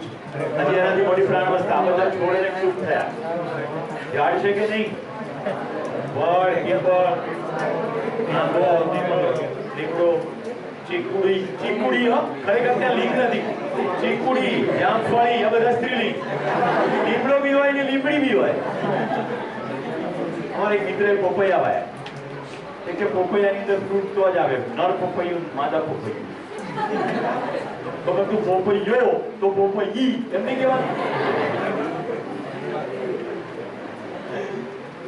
પછી આગળ વધો. હજી મોટી પ્રાણાવસ્થા. મોટા મોટા ઝાડ લઈ લીધા, રાઈટ? આની સિવાય બીજી કઈ પ્રાણાવસ્થા હોય? પ્રાણાવસ્થા સમજાવી દઉં. પ્રાણાવસ્થા સમજાવો કે પ્રાણાવસ્થાના એકમો પર ધ્યાન નહીં જાય. પદાર્થાવસ્થાના મૂળભૂત તત્વો ભેગા થયા એટલે જુદા જુદા પ્રકારના રાસાયણિક સંયોજનો બને. હાઇડ્રોજન ગેસ, ઓક્સિજન ગેસ, આ બંને ભેગા થઈને શું બને? અંકિત ને હાર્દિક, વિશાલ, શું બને? H2 અને O2 બે ગેસ ભેગા થાય. પાણી પ્રવાહી બન્યું. H2 અને O2 ભેગા થઈને પાણી પ્રવાહી બન્યું. હવે સલ્ફર મળી જાય. HO અને S, H2SO4 બને કે ના બને? જુદું રસાયણ બન્યું. આમ કરતા કરતા CHO ના મલ્ટિપલ કોમ્બિનેશનો બન્યા. બેન્ઝીન બન્યા છો કેમિસ્ટ્રીમાં. ઓકે મિત્રો, આ બધા વિવિધ પ્રકારના રાસાયણિક સંયોજનોમાં ઉત્ક્રાંતિના ભાગરૂપે એક દિવસની એવી ઘટના ઘટી કે ઓક્સિજન બહાર નીકળ્યો અને પાછો પણ આવ્યો. બહાર નીકળતી વખતે કાર્બન સાથે જોડાઈ ગયો, CO2 થઈ બહાર નીકળી ગયો અને બીજા કોઈ પણ વાયુ સાથે સંયોજન પાછો અંદર આવી. આ રાસાયણિક સંયોજનમાંથી બનેલી રચનાનું નામ છે પ્રાણ કોશિકા. પ્રાણ કોશિકામાં જે આવન જાવન કરે છે એ વાયુને આપણે પ્રાણવાયુ કીધો, એટલે કોશિકાનું નામ પ્રાણ કોશિકા કીધું. પ્રાણ કોશિકા મૂળભૂત રીતે તો પદાર્થ અવસ્થામાંથી જ બનેલી રચના છે. ખાલી વર્તણૂક અનિશ્ચિત છે, અરે જુદી છે. પદાર્થ અવસ્થાની વર્તણૂક કેવી છે? હોના और रहना. પદાર્થ અવસ્થામાં હોના એટલે છે અને નિરંતર છે. પૃથ્વી પરથી એક પણ પદાર્થને હટાવી શકાતો નથી. તમે એક પણ પદાર્થને નાશ કરી શકતા નથી. તમે પાણીને ગરમ કરો દ્વારા થઈ જાય, રાઈટ? લોખંડની ખીલીની સાથે બધો વહીવટ કરો, કટાઈ જાય, પણ બધું રહેતો ખરું. અહીંથી કશું બહાર જતું નથી. આપણે ખુરશી મંગળના ગ્રહ પરથી લાયા ભાઈ, અહીંયા જ ને. તો રસાયણોની મદદથી આપણે બંને શોધી કાઢ્યું મોલિક્યુલ કે જે આવી રીતે મોલ્ડ કરી શકાય ગરમ કરી. ધ્યાન જાય છે? પદાર્થ અવસ્થાનું એક્સટેન્શન ઉત્ક્રાંતિ વિકાસ ક્રમના ભાગરૂપે પ્રાણ અવસ્થા. પ્રાણ અવસ્થામાં ઓક્સિજનની આવાગમન. હવે તમે આલ્ગી ને ફૂગથી લઈને ઠેઠ વડના ઝાડ સુધીની પ્રાણ કોશિકાઓ બતાવી, પણ બીજી કેટલીક પ્રાણ કોશિકાઓ પર તમારું ધ્યાન ગયું નથી, જેમાં માત્ર ઓક્સિજનનું આવાગમન થાય છે. મચ્છર, પતંગિયા, ભૂદા, માખી, કેટલી પ્રકારની ઈયળો જેની અંદર માત્ર ઓક્સિજનનું આવાગમન થાય છે. આપણે બધાને જીવની અંદર મૂકી દીધા છે. જીવ અવસ્થા હકીકતે એવી રચના છે, આપણી સામે જેટલી સ્થિર રચનાઓ છે ને એટલાને જ આપણે વનસ્પતિ માનીએ. અહીંયા હું વનસ્પતિની વ્યાખ્યા નથી કરી, અહીંયા હું પ્રાણ અવસ્થાની વ્યાખ્યા કરી. એમાં વનસ્પતિ એક છે. તો આપણી સામે સ્થિર પ્રાણ કોશિકાઓ, મૂવમેન્ટ કરતી પ્રાણ કોશિકાઓ અને સ્થળાંતર કરતી પ્રાણ કોશિકાઓ, એમ પ્રાણ અવસ્થામાં 3 પ્રકારની પ્રાણ કોશિકાઓ છે. બતાડું? સ્થિર પ્રાણ કોશિકા, સ્થિર પાંદડા, સ્થિર ભવનથી આવે હલે હલવા નથી કહેતો. એની અંદર કળશપર્ણ નામનું એક પ્લાન્ટ છે. એમાં જેવું કંઈક જીવડું બેસે એટલે પાંદડા બંધ થઈ જાય. એવું બતાડું? મારી પાસે એવી ફિલ્મો છે. કેટલા લજામણીના છોડને અડ્યા છે ક્યારેક? અહીંયા છે ભાઈ, અમલાબેનનો સંપર્ક કરજો બ્રેકમાં, તમને લજામણી બતાવીશ. લજામણીને અડીએ એટલે મૂવમેન્ટ થાય, તરત પાંદડા બંધ થઈ જાય, થોડીક વાર પછી પાછા ખુલે. એટલે દેખાતી સ્થિર અને દેખાતી મૂવમેન્ટ કરતી પ્રાણ કોશિકાઓ. હવે હું કહું છું ઉડતી પ્રાણ કોશિકાઓ. મચ્છર, માખી, ભૂદા, પતંગિયા, આ બધી ઉડતી પ્રાણ કોશિકાઓ સ્થળાંતર કરતી એક જગ્યાએથી બીજી જગ્યાએ. હું એને જીવ અવસ્થામાં મૂકતો નથી. તમને થાય કેમ? તો આપણે વ્યવસ્થાનું સ્વરૂપ જોઈશું એટલે ખબર પડશે.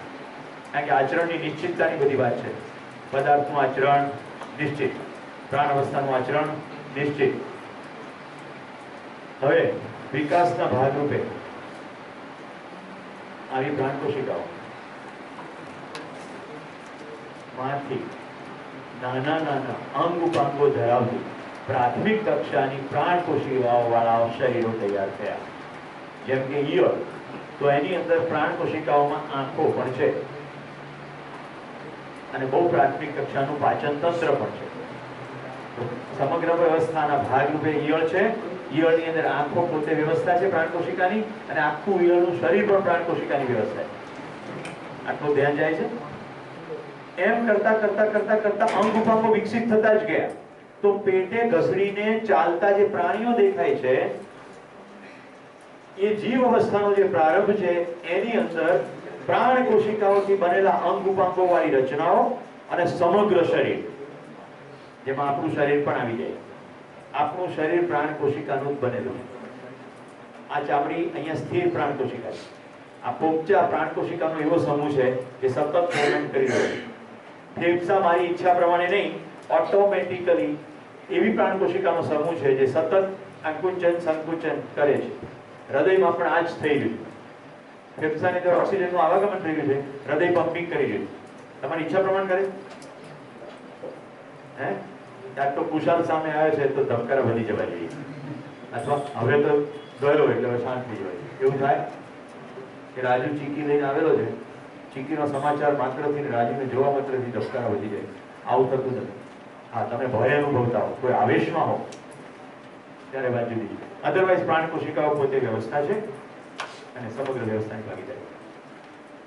ઓકે, તો પ્રાથમિક કક્ષાની પ્રાણ કોશિકાના સમૂહના શરીરો, પછી એમાં વિકાસ થતા થતા હવે વંદો લઈ લો, આપણો સૌનો અતિ પ્રિય, સદીઓથી જે કદી દૂર થયું નથી એવું પ્રાણી, જે ડાયનોસોરની એજથી હમણાં સુધી વંદો છે.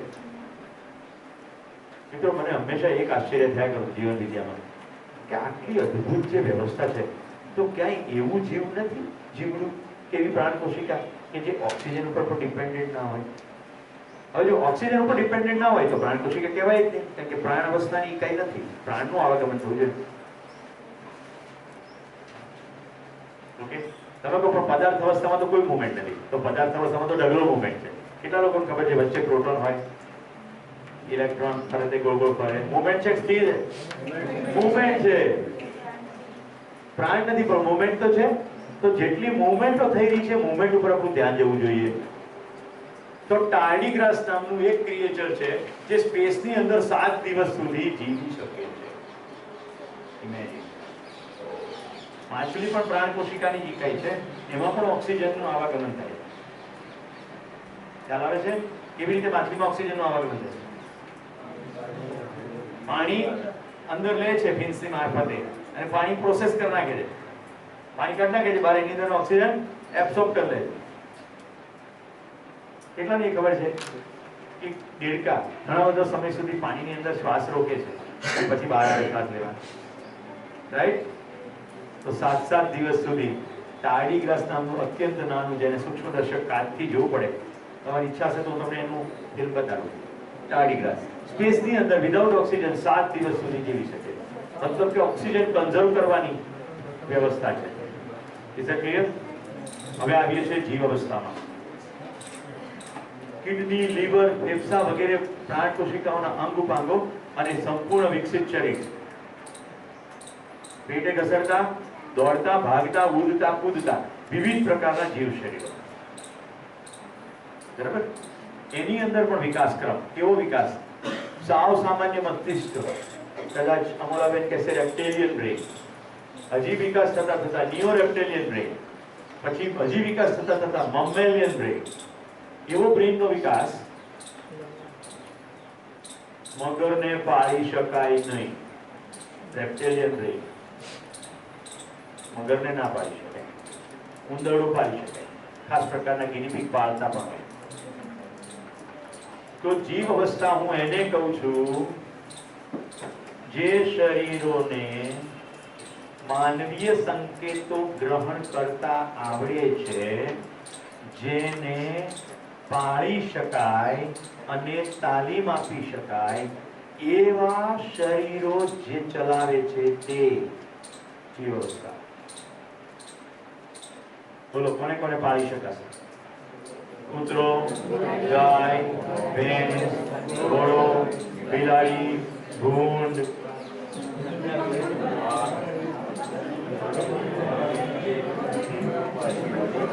આટલું નાનકડું ગિનીપીગ, ઉંદરડું પાળી શકાય, પણ અત્યંત મોટું શરીર ધરાવતો મગર પાળી શકાતો નથી. સાઈઝ ઇમ્પોર્ટન્ટ નથી, બધા પાળતા નથી, આહારના નિયમો છે. મેં કીધું બધું આહાર ઉપર છે, પણ કેટલાક પાળી શકાય જે માનવીય સંકેતો ગ્રહણ કરી શકે. કૂતરો પાળી શકે, માનવીય સંકેતો ગ્રહણ કરે, જ્યાં છાપું લઈ જાય તો કેવી રીતે લઈ આવે છે? અવાજને ઇન્ટરપ્રિટ કરે છે ને, કે આવું બોલે એનો મતલબ આવું કરવાનું. એને એવી નથી ખબર કે છાપામાં ડોનાલ્ડ ટ્રમ્પના સમાચાર આવે. કોઈ એવું જકે માનતા કે કૂતરાની બધી ખબર પડે છે. ફરી રિપીટ કરું છું, જીવ અવસ્થા કોને કહું છું? જે માનવીય સંકેતો ગ્રહણ કરે અને જેને પાળી શકાય એને હું जीव अवस्था कहूँ. गुजार इंटरेस्टिंग वस्तु कहूँ, मैं जीवन हूँ, इस शरीर को चलाता हूँ. मैं कभी घोड़े के शरीर को भी चलाता हूँ, कभी गाय के शरीर को भी चलाता हूँ, कभी कुत्ते को शरीर को भी चलाता हूँ. अभी इस शरीर को चलाता हूँ. આ નવો પ્રસ્તાવ છે તમારા માટે. અત્યાર સુધી તમે આવી રીતે વિચાર્યું નથી. આ નવો પ્રસ્તાવ છે અને આ નવા પ્રસ્તાવને ધ્યાન રાખવા માટે કેટલાક ક્રાઇટેરિયા ધ્યાન રાખજો. માનવાની ક્રિયા જીવ અવસ્થામાં થાય છે. માનવાની ક્રિયા, જાણવાની ક્રિયા જીવ અવસ્થામાં થતી નથી. એટલો માનવ મસ્તિષ્કનો વિકાસ થયો નથી. તો મેમેલિયન બ્રેન, સસ્તન પ્રાણીઓનું બ્રેન પૂર્ણ વિકાસની કક્ષાએ પહોંચે એ માનવીય શરીર છે. આ જે શરીર છે એની અંદર પૂર્ણ વિકાસ છે બ્રેનનો, જે બધા જ માનવીય સંકેતોને ગ્રહણ કરી શકે.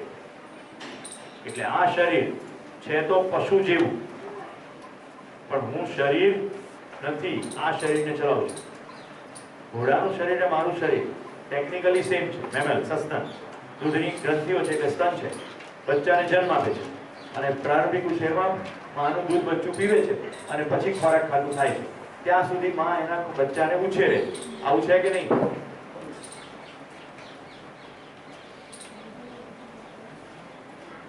તો આ નવો પ્રસ્તાવ. હું જીવન છું.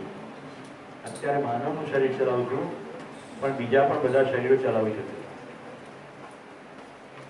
તમને ત્યાં બધા પ્રૂફ શું? ધીરે ધીરે, ભલે ભલે.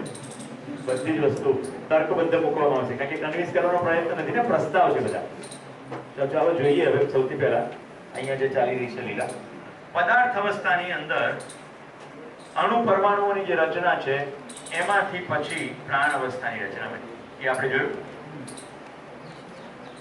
અને પછી વિકાસના ભાગરૂપે જીવ અવસ્થા, અને ટેકનિકલી જીવ અવસ્થાના શરીરો સમાપ્ત થઈ જાય એટલે મૂળભૂત પ્રતિ પદાર્થો. આવું ચક્ર સતત ચાલ્યા કરે છે કે નથી ચાલ્યા કરે? આ જીવ અવસ્થાની અંદર જ શરીરનો વિકાસ એટલે માનવનું શરીર. હવે આ બધી અવસ્થાઓનો ઇન્ટરપ્લે કઈ રીતનો છે જરા જોઈએ. ઇન્ટરપ્લે એટલે આંતર સંબંધ. જોજો, પદાર્થ અવસ્થા પોતાનું દમ લગાવી દે છે જેથી કરીને પ્રાણ અવસ્થા એની ઉપર ટકે. પદાર્થ અવસ્થા પોતાનું બધું સત્વ આપે છે પ્રાણ અવસ્થા. કેવી રીતે? તો ઘઉંનો દાણો જમીનમાં નાખ્યો, માટી, પાણી અને બીજા માઇક્રો એલિમેન્ટ બધા ભેગા થઈને પેલા દાણાની અંદરથી ફણગો ફૂટાડે. ઘઉંનો દાણો પોતે જાતે ફૂટી શકતો નથી. એની અંદર જીનેટિક મેકઅપ છે, એ પ્રાણ અવસ્થાનો એકમ છે, પણ એને જીવ, આમ સામાન્ય ભાષામાં જે કહીએ કે હવે છોડ બન્યો, એ કોને કારણે થાય? પદાર્થ અવસ્થાને કારણે. પદાર્થ અવસ્થા પોતાનું તમામ સત્વ આપે છે. પદાર્થમાં જ પાણી આવેલું છે, રાઈટ? બધા ખેતીવાળાને ખબર હશે, વરાપ કે વરાપ. એટલે જમીનની અંદર નિશ્ચિત માત્રાનો મોઇસ્ચર ના હોય તો દાણોમાં ફણગો ફૂટતો નથી. મારા ઘરે મારા પત્ની શિયાળામાં ગાજરના ડીંડિયા હોય એને એક નાનકડી પ્લેટમાં મૂકે, થોડું પાણી નાખ્યા, થોડા દિવસ થાય પછી એની અંદરથી ગાજરનો છોડ ઉગે. એમાં ગાજર ના બેસે. તમે તો મનમાં કલ્પનાના ઘોડા દ્વારા આપણે થોડી પહેલા રસોડામાં ગાજર ઉગતા સરસ દેખાય. પ્રાણ અવસ્થાનો એકમ છે, લીલું સરસ લાગે રસોડા, ત્યાં સુધીમાં એની લાઈફ પૂરી થઈ જાય, પૂરું. પણ કહેવાનું તાત્પર્ય છે પદાર્થ અવસ્થા દમ લગાડે તો પ્રાણ અવસ્થા પનપે. એક સૂત્ર આપું છું જે સતત આપણે બોલતા હોઈએ, જીઓ ઓર જીને દો. એ એવું પ્રકૃતિમાં જોવા મળતું નથી. પ્રકૃતિમાં ઉલટું જોવા મળે છે, જીને દો ઓર જીઓ. પહેલા પદાર્થ પોતાનું દમ લગાડે, પેલાને જીવવા દેવા માંગે. વનસ્પતિ મોટી થાય, વિકસિત થાય, એના પત્તા સૂકા પડીને પાછા જમીનમાં જાય, જમીન ફળદ્રુપ થાય. કેટલા સહમત છે મારી સાથે? ક્રમશઃ જમીન વધુ છિદ્રાળુ, વધુ પોચી અને વધુ ફળદ્રુપ થતી જાય. ક્લિયર? હવે મને કહેજો ભાઈ પ્રાંશુ, વનસ્પતિને જેટલું જોઈએ એટલી માત્રામાં પદાર્થ અવસ્થા ઉપલબ્ધ છે કે એનાથી બહુ વધારે માત્રામાં ઉપલબ્ધ છે? વધારે છે? ખૂબ છે ને? ખૂબ છે. આવશ્યકતાથી અધિક છે. અસ્તિત્વ સમગ્રમાં આવશ્યકતાથી અધિક જ બધું છે. ચલો બીજી અવસ્થા જોઈએ. આપણે પરસ્પરતા જોઈ લીધી. પ્રાણ અવસ્થા રિટર્નની અંદર એને ગિફ્ટ આપે છે. હવે આપણે જોઈએ પ્રાણ અવસ્થા, જીવ અવસ્થા. પ્રાણ અવસ્થા પોતાનું તમામ દમ લગાવી દે, ફળ આપે, ફૂલ આપે, ઓક્સિજન આપે, ત્યારે જીવ અવસ્થા નું શરીર વિકસે. આપણી જીવ અવસ્થાનું શરીર છે એટલે જો કેટલું બધું આપણું ડિપેન્ડન્સી છે. ખાલી કોઈ વનસ્પતિનો કલ્પના કરજો મનોમન. મૂળિયા ખાઈએ, બોલો કયા કયા મૂળિયા ખાઈએ? બટાકા, ગાજર, મૂળની ઉપરની ગંડિકાઓ, મગફળી. એક શિક્ષકોના ઇન્ટરવ્યુની અંદર સાહેબે પ્રશ્ન પૂછ્યો કે તમે મગફળીના ઝાડ પર કદી ચડ્યા છો? તો કે હોવા થોડી મગફળીઓ બાંધી છે. આવા શિક્ષકો આવે તો વિદ્યાર્થીઓનું શું થાય? કે ફેંકવાની ટેવ પડી ગઈ ને, ઇન્ટરવ્યુમાં પાસ થવાનું. એક વાર સાહેબ કદાચ કાઢી મૂકે તો આ ચડ્યા બી છે, તોડીને ખાધી બી છે. ઓકે, મૂળની અંદર થતી ગંડિકાઓ, રાઈટ? ફાઈન. ચાલો પછી બહાર નીકળીએ જમીનની. કેટલા દાંડા ખાઈએ છે? કયા કયા દાંડા ખાઈએ? શેરડી. સાંઠા એકલા શેરડીના જ ખાઈએ છે. ક્યારે જવારના સાંઠા નથી ખાધા? જારના સાંઠા. વાંસનું અથાણું ખાય છે રિદ્ધિબેન. આપણે એમના ઘરે જઈશું, રોટલા લઈને વાંસનું અથાણું આપશે. લીલા લીલા વાંસનું સાપુતારામાં શાક ખાધું છે. શાક થાય અથાણા થાય એટલે આ દાંડા ખાઈએ છીએ. હવે પાંદડા કયા કયા ખાઈએ છીએ?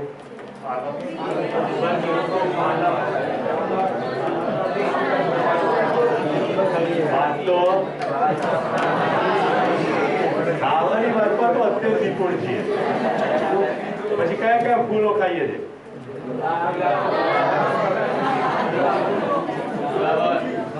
કોઈ દાડો ધતુરાના ફૂલો ખાવાનું રાખો ભાઈ.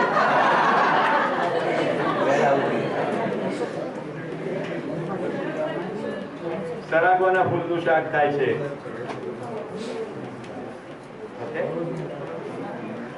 ઓકે, કયા કયા ફળો ખાઈએ? ફળો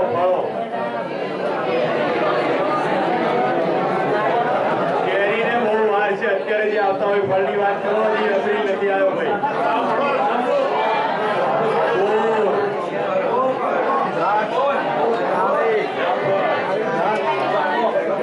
શિયાળે સોરઠ બોલો. સાંભળો, શિયાળે સોરઠ બોલો, ઉનાળે ગુજરાત, ચોમાસે વાગડ ભલો, કચોડો વારે માસ. આવું એક દુહો છે. ત્યાં કીડા કીધા ને એની પરથી મને યાદ આવ્યું કે શિયાળે આમલા ભળા અને ઉનાળે મેંગો, ચોમાસે સીતાફળ ભળા, મારું બનાના કેળું બારે માસ. સીતાફળ થતું હોય કે ના થતું હોય મને ખબર નથી. આ તો દુવાના શબ્દો કીધો. ફળો પણ ખાઈએ છીએ, રાઈટ? તો ખ્યાલ આવી ગયો? પ્રાણ અવસ્થા પોતાની તમામ તાકાત લગાડે છે, બધા અંગ ઉપાંગોને વાપરવા દે છે અને જીવ અવસ્થા એની ઉપર બદલામાં જીવ અવસ્થા બદલામાં શું આપે છે? CO2, મળમૂત્ર. અને મરી ગયા પછી એ શરીરો બધા પાછા પદાર્થ અવસ્થામાં પણ મળી જાય છે. મિત્રો, જીવ અવસ્થા અને પદાર્થ અવસ્થા પણ સતત ને સતત પાણી આપે છે. ઓક્સિજન પોતે પણ પદાર્થ જ છે. તો કન્ટિન્યુઅસલી આવું ચક્ર ચાલ્યા કરે છે. દેખાય છે આ બરાબર? जीने दो और जियो. टोटल अवस्थाओं છે 4. એની અંદર આપણે 3 અવસ્થાઓની વાત કરી. હવે આપણે વિલનની એન્ટ્રી પાડવી છે. વિલનની એન્ટ્રી પાડવી છે. પાડીએ ત્યારે હેડો. પદાર્થ અવસ્થા પાસેથી લેવાનું, કશું પાછું આપવાનું નહીં. કુવામાંથી જેટલું ખેંચાય એટલું પાણી ખેંચો. તેલના બોર કરીને તેલ ખેંચી કાઢો, કોલસા ખેંચી કાઢો. જેટલું ખેંચાય એટલું ખેંચ. લે. બધા જેટલા પાળી શકાય ને એટલાને પાળવાના. પાળ્યા પછી એક નિશ્ચિત દિવસે એને મારી નાખી ખાઈ જવાના. કાં તો એના ચામડામાંથી ખાસ વસ્તુઓ બનાવવાની. એક આખો ઉદ્યોગ ખાવા માટે પાળવાનો થાય છે. ખબર છે? પોલ્ટ્રી ફાર્મિંગ કે ચિકન ખાવી હોય તો ચિકનને પહેલા ઉછેરે. એ જ રીતે જીવ અવસ્થા 3 પાસેથી લે કરવાનું, પાછું કશું નહીં આપવાનું.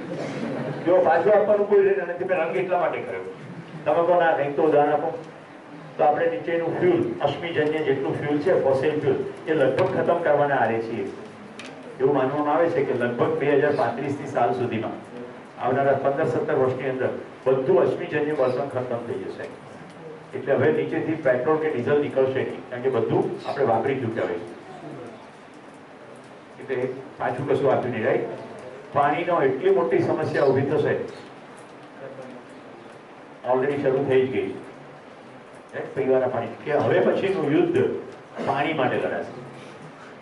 આવું વૈજ્ઞાનિકો ફોરકાસ્ટ કરી રહ્યા છે. કારણ કે જે પાણી પીવા લાયક છે એ ઉદ્યોગોનો બધો કચરો ઠાલવવાને કારણે એટલી હદે પ્રદૂષિત થઈ ચૂક્યું છે કે એને ફરી શુદ્ધ કરવાનું આપણને પોસાય નહીં. એટલી બધી ટેકનોલોજી મોંઘી પડે અને એ ચલાવવા માટે પાછું ફ્યુલ જોઈશે. તો ફ્યુલ છે નહીં તો શું કરશું? તો પાણી નહીં રહે.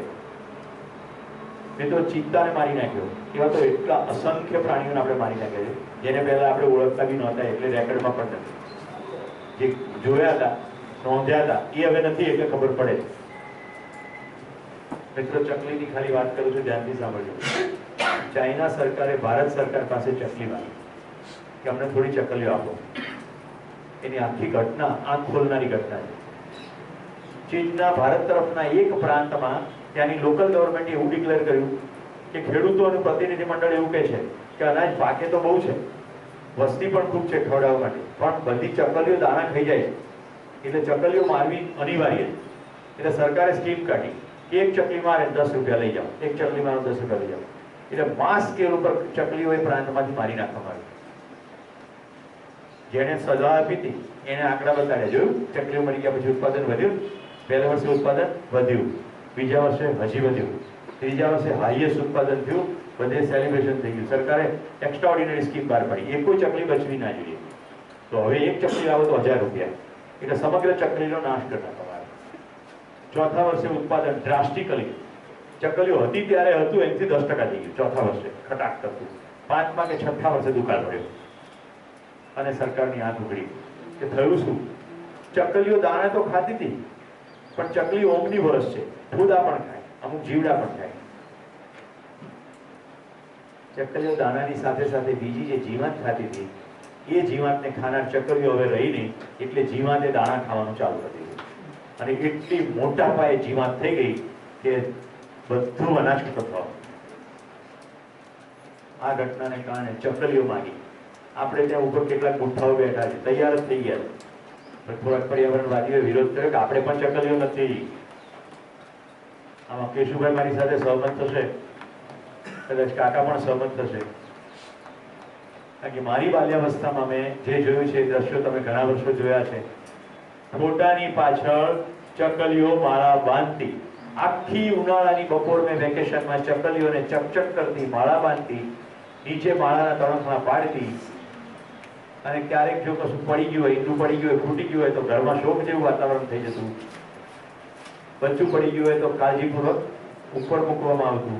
મારી આખી બાલ્યાવસ્થામાં મેં મારા બાળપણમાં ચકલીને ફોટા પાછળ માળા બાંધતી અને મારા વેકેશનને ભરી દેતી જોઈ છે. હવે ચકલીઓ માળા બાંધતી નથી, કારણ કે પહેલા તો ફોટા માળીએ ચડાવી, ગંદુ લાગે. જિંદગીના ઠેકાણા નથી, ફોટા ગંદા લાગે. ચકલીને ઈંડા મૂકવાના સમયે એને વાસણમાં ટક ટક કર્યું હતું. એ વખતે એને ઈંડા નીકળ્યા હતા, એવું ખ્યાલ છે. એ વખતે પ્રશ્ન તો મિત્રો, વૈશ્વિક સ્તરે એવી ખબર પડી કે ખૂબ મોટા પાયે ચકલીઓ મરી ગઈ, એટલે હવે વિશ્વ ચકલી દિવસ ઉજવવામાં આવે. વિશ્વ ચકલી દિવસ. ચકલીનું સંવર્ધન નહીં કરીએ તો આપણું જોખમમાં એ પડશે અસ્તિત્વ. ચકલીઓ જોવી જરૂરી છે. થોડા વખતના અંતરે વિચિત્ર પ્રકારના રોગો આવે છે, એવું તમે જુઓ છો. હમણાં ખૂબ મોટા પાયા ઉપર મરઘા બચકાને મારી નાખ્યા, એવિયન ફ્લૂ. આપણી પોતાની વિકૃતિને કારણે આપણે આવું કરીએ. થોડા વર્ષો પહેલા મેડકાવ નામનો રોગ આવ્યો હતો અને બ્રિટનની અંદર આ જર્સી જાતિની 5 લાખ ગાયોને કતલ કરવાનો સરકારે ઓર્ડર કર્યો. હવે 5 લાખ ગાયો મારવી કેવી રીતે? Big task. તો સિસ્ટમેટિક પ્રોગ્રામ કરવામાં આવ્યો કેવી રીતે મારી નાખવી. મારી નાખી.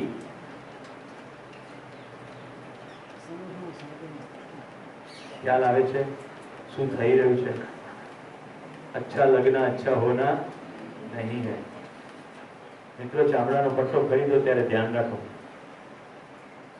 એનો સોર્સ મરેલા પ્રાણીનું ચામડું છે કે એનો સોર્સ પટ્ટો બનાવવા માટે ખાસ મારવામાં આવે છે.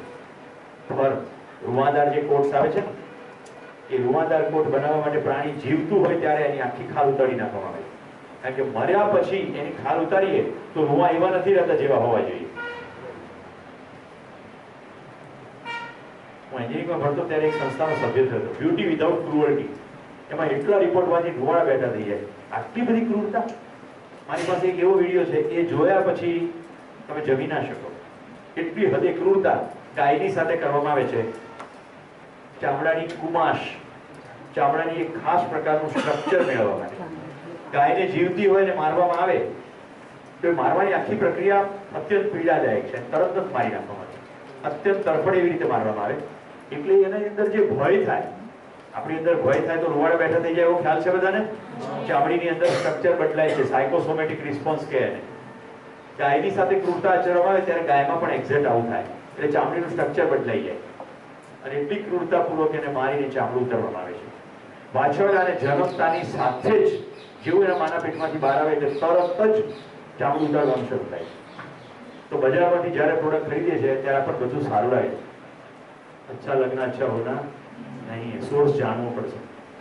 એટલે સાદગીની જીવનશૈલી એ કોઈ ફિલોસોફી નથી. Small is beautiful. શુમાકર નામના લેખકે પુસ્તક લખ્યું છે, સ્મોલ ઇઝ બ્યુટીફુલ. તમારા ગામમાં નજીકથી ઉપલબ્ધ થતી વસ્તુ તમે લો તો તમને બધી જ ખબર છે શું થઈ ગયું છે. દૂરથી લીધેલી વસ્તુમાં તમને ખબર પડતી નથી. અને જાણે અજાણે આપણે પણ એના ભાગીદાર બની છીએ. તો માનવની એન્ટ્રીને કારણે શું થયું? આ આખી જે વસ્તુ છે ને એમાંથી જે પરિણામ એનું નામ છે ગ્લોબલ વોર્મિંગ. પ્રાણીઓને તો મારી નાખ્યા, વનસ્પતિઓ ખતમ કરી નાખી, ગ્રીન કવર ખલાસ થઈ ગયું, ગ્લાસ હાઉસ ઇફેક્ટ થઈ, ગ્લોબલ વોર્મિંગ થયું. ગઈકાલે ફિલ્મ જોઈ બરાબર? કેટલા લોકોને સ્પષ્ટ ખ્યાલ આવે છે ગ્લોબલ વોર્મિંગનો? Very good. એમાં મિસ્ટર અળગોર પેલો દેડકો બતાડે કે પાણીની અંદર જો દેડકો હોય ને ધીમે ધીમે ગરમ કરે તો દેડકો શેકાઈ જાય, બફાઈ જાય, પણ દેડકાને ખબર પડે નહીં. પણ જો સડનલી પાણી એમ ગરમ પાણીમાં દેડકો નાખવામાં આવે તો એ ઝટકો એની બહાર નીકળી જાય. આ બધું ધીમે ધીમે થાય છે એટલે આપણને ખબર પડતી નથી. મારા મિત્ર વિનોદભાઈ જે દિશાથી આવે છે, ખૂબ મોટા માઉન્ટેનિયર, એમણે એકવાર ટ્રેકમાંથી હિમાલયથી આવે ત્યારે મને ફોટા બતાવ્યા. અસંખ્ય ટ્રક્સ હિમાલયમાંથી પસાર થઈ રહી હતી અને એ વખતે સડનલી હિમપ્રપાત થયો એટલે બધી ટ્રકો દટાઈ ગઈ. હવે જયારે અત્યંત ઠંડી હોય ને ત્યારે તમને બહુ જ ઊંઘ આવે, એવો અનુભવ થાય છે ને. અત્યારે તમે ઠંડી ઓછી થઈ ગઈ છે, પણ એકદમ જયારે ઠંડી હોય ને ત્યારે તમને બહુ ઊંઘ આવે. કુદરતી વ્યવસ્થા. તો ટ્રક ડ્રાઈવરોના જે શરીરો મળ્યા તો બધા ગાઢ નિદ્રામાં હોય. શરીર બગડ્યા નહોતા ઠંડીને કારણે, તો બધા ઊંઘી ગયેલી પોઝમાં હોય, અત્યંત ગાઢ શાંત ચહેરાઓ વાળા બધા ડેડ બોડી મળે. 1 કે 2 વર્ષ પછી એ વસ્તુ જગ્યા ખુલી. હજી પણ મને યાદ છે આખી વાત. ગ્લોબલ વોર્મિંગનું બતાવું છું તમને વિભીષિકા. ઠીક છે મિત્રો, તો હવે આપણે ચાનો વિરામ લઈએ છીએ. 4 ને 5 થઈ છે, 25 મિનિટનો વિરામ. 4:30 ક્લાસ રિઝ્યુમ કરશું. ચાય પે ચર્ચા વિષય શું વિષય રાખશું?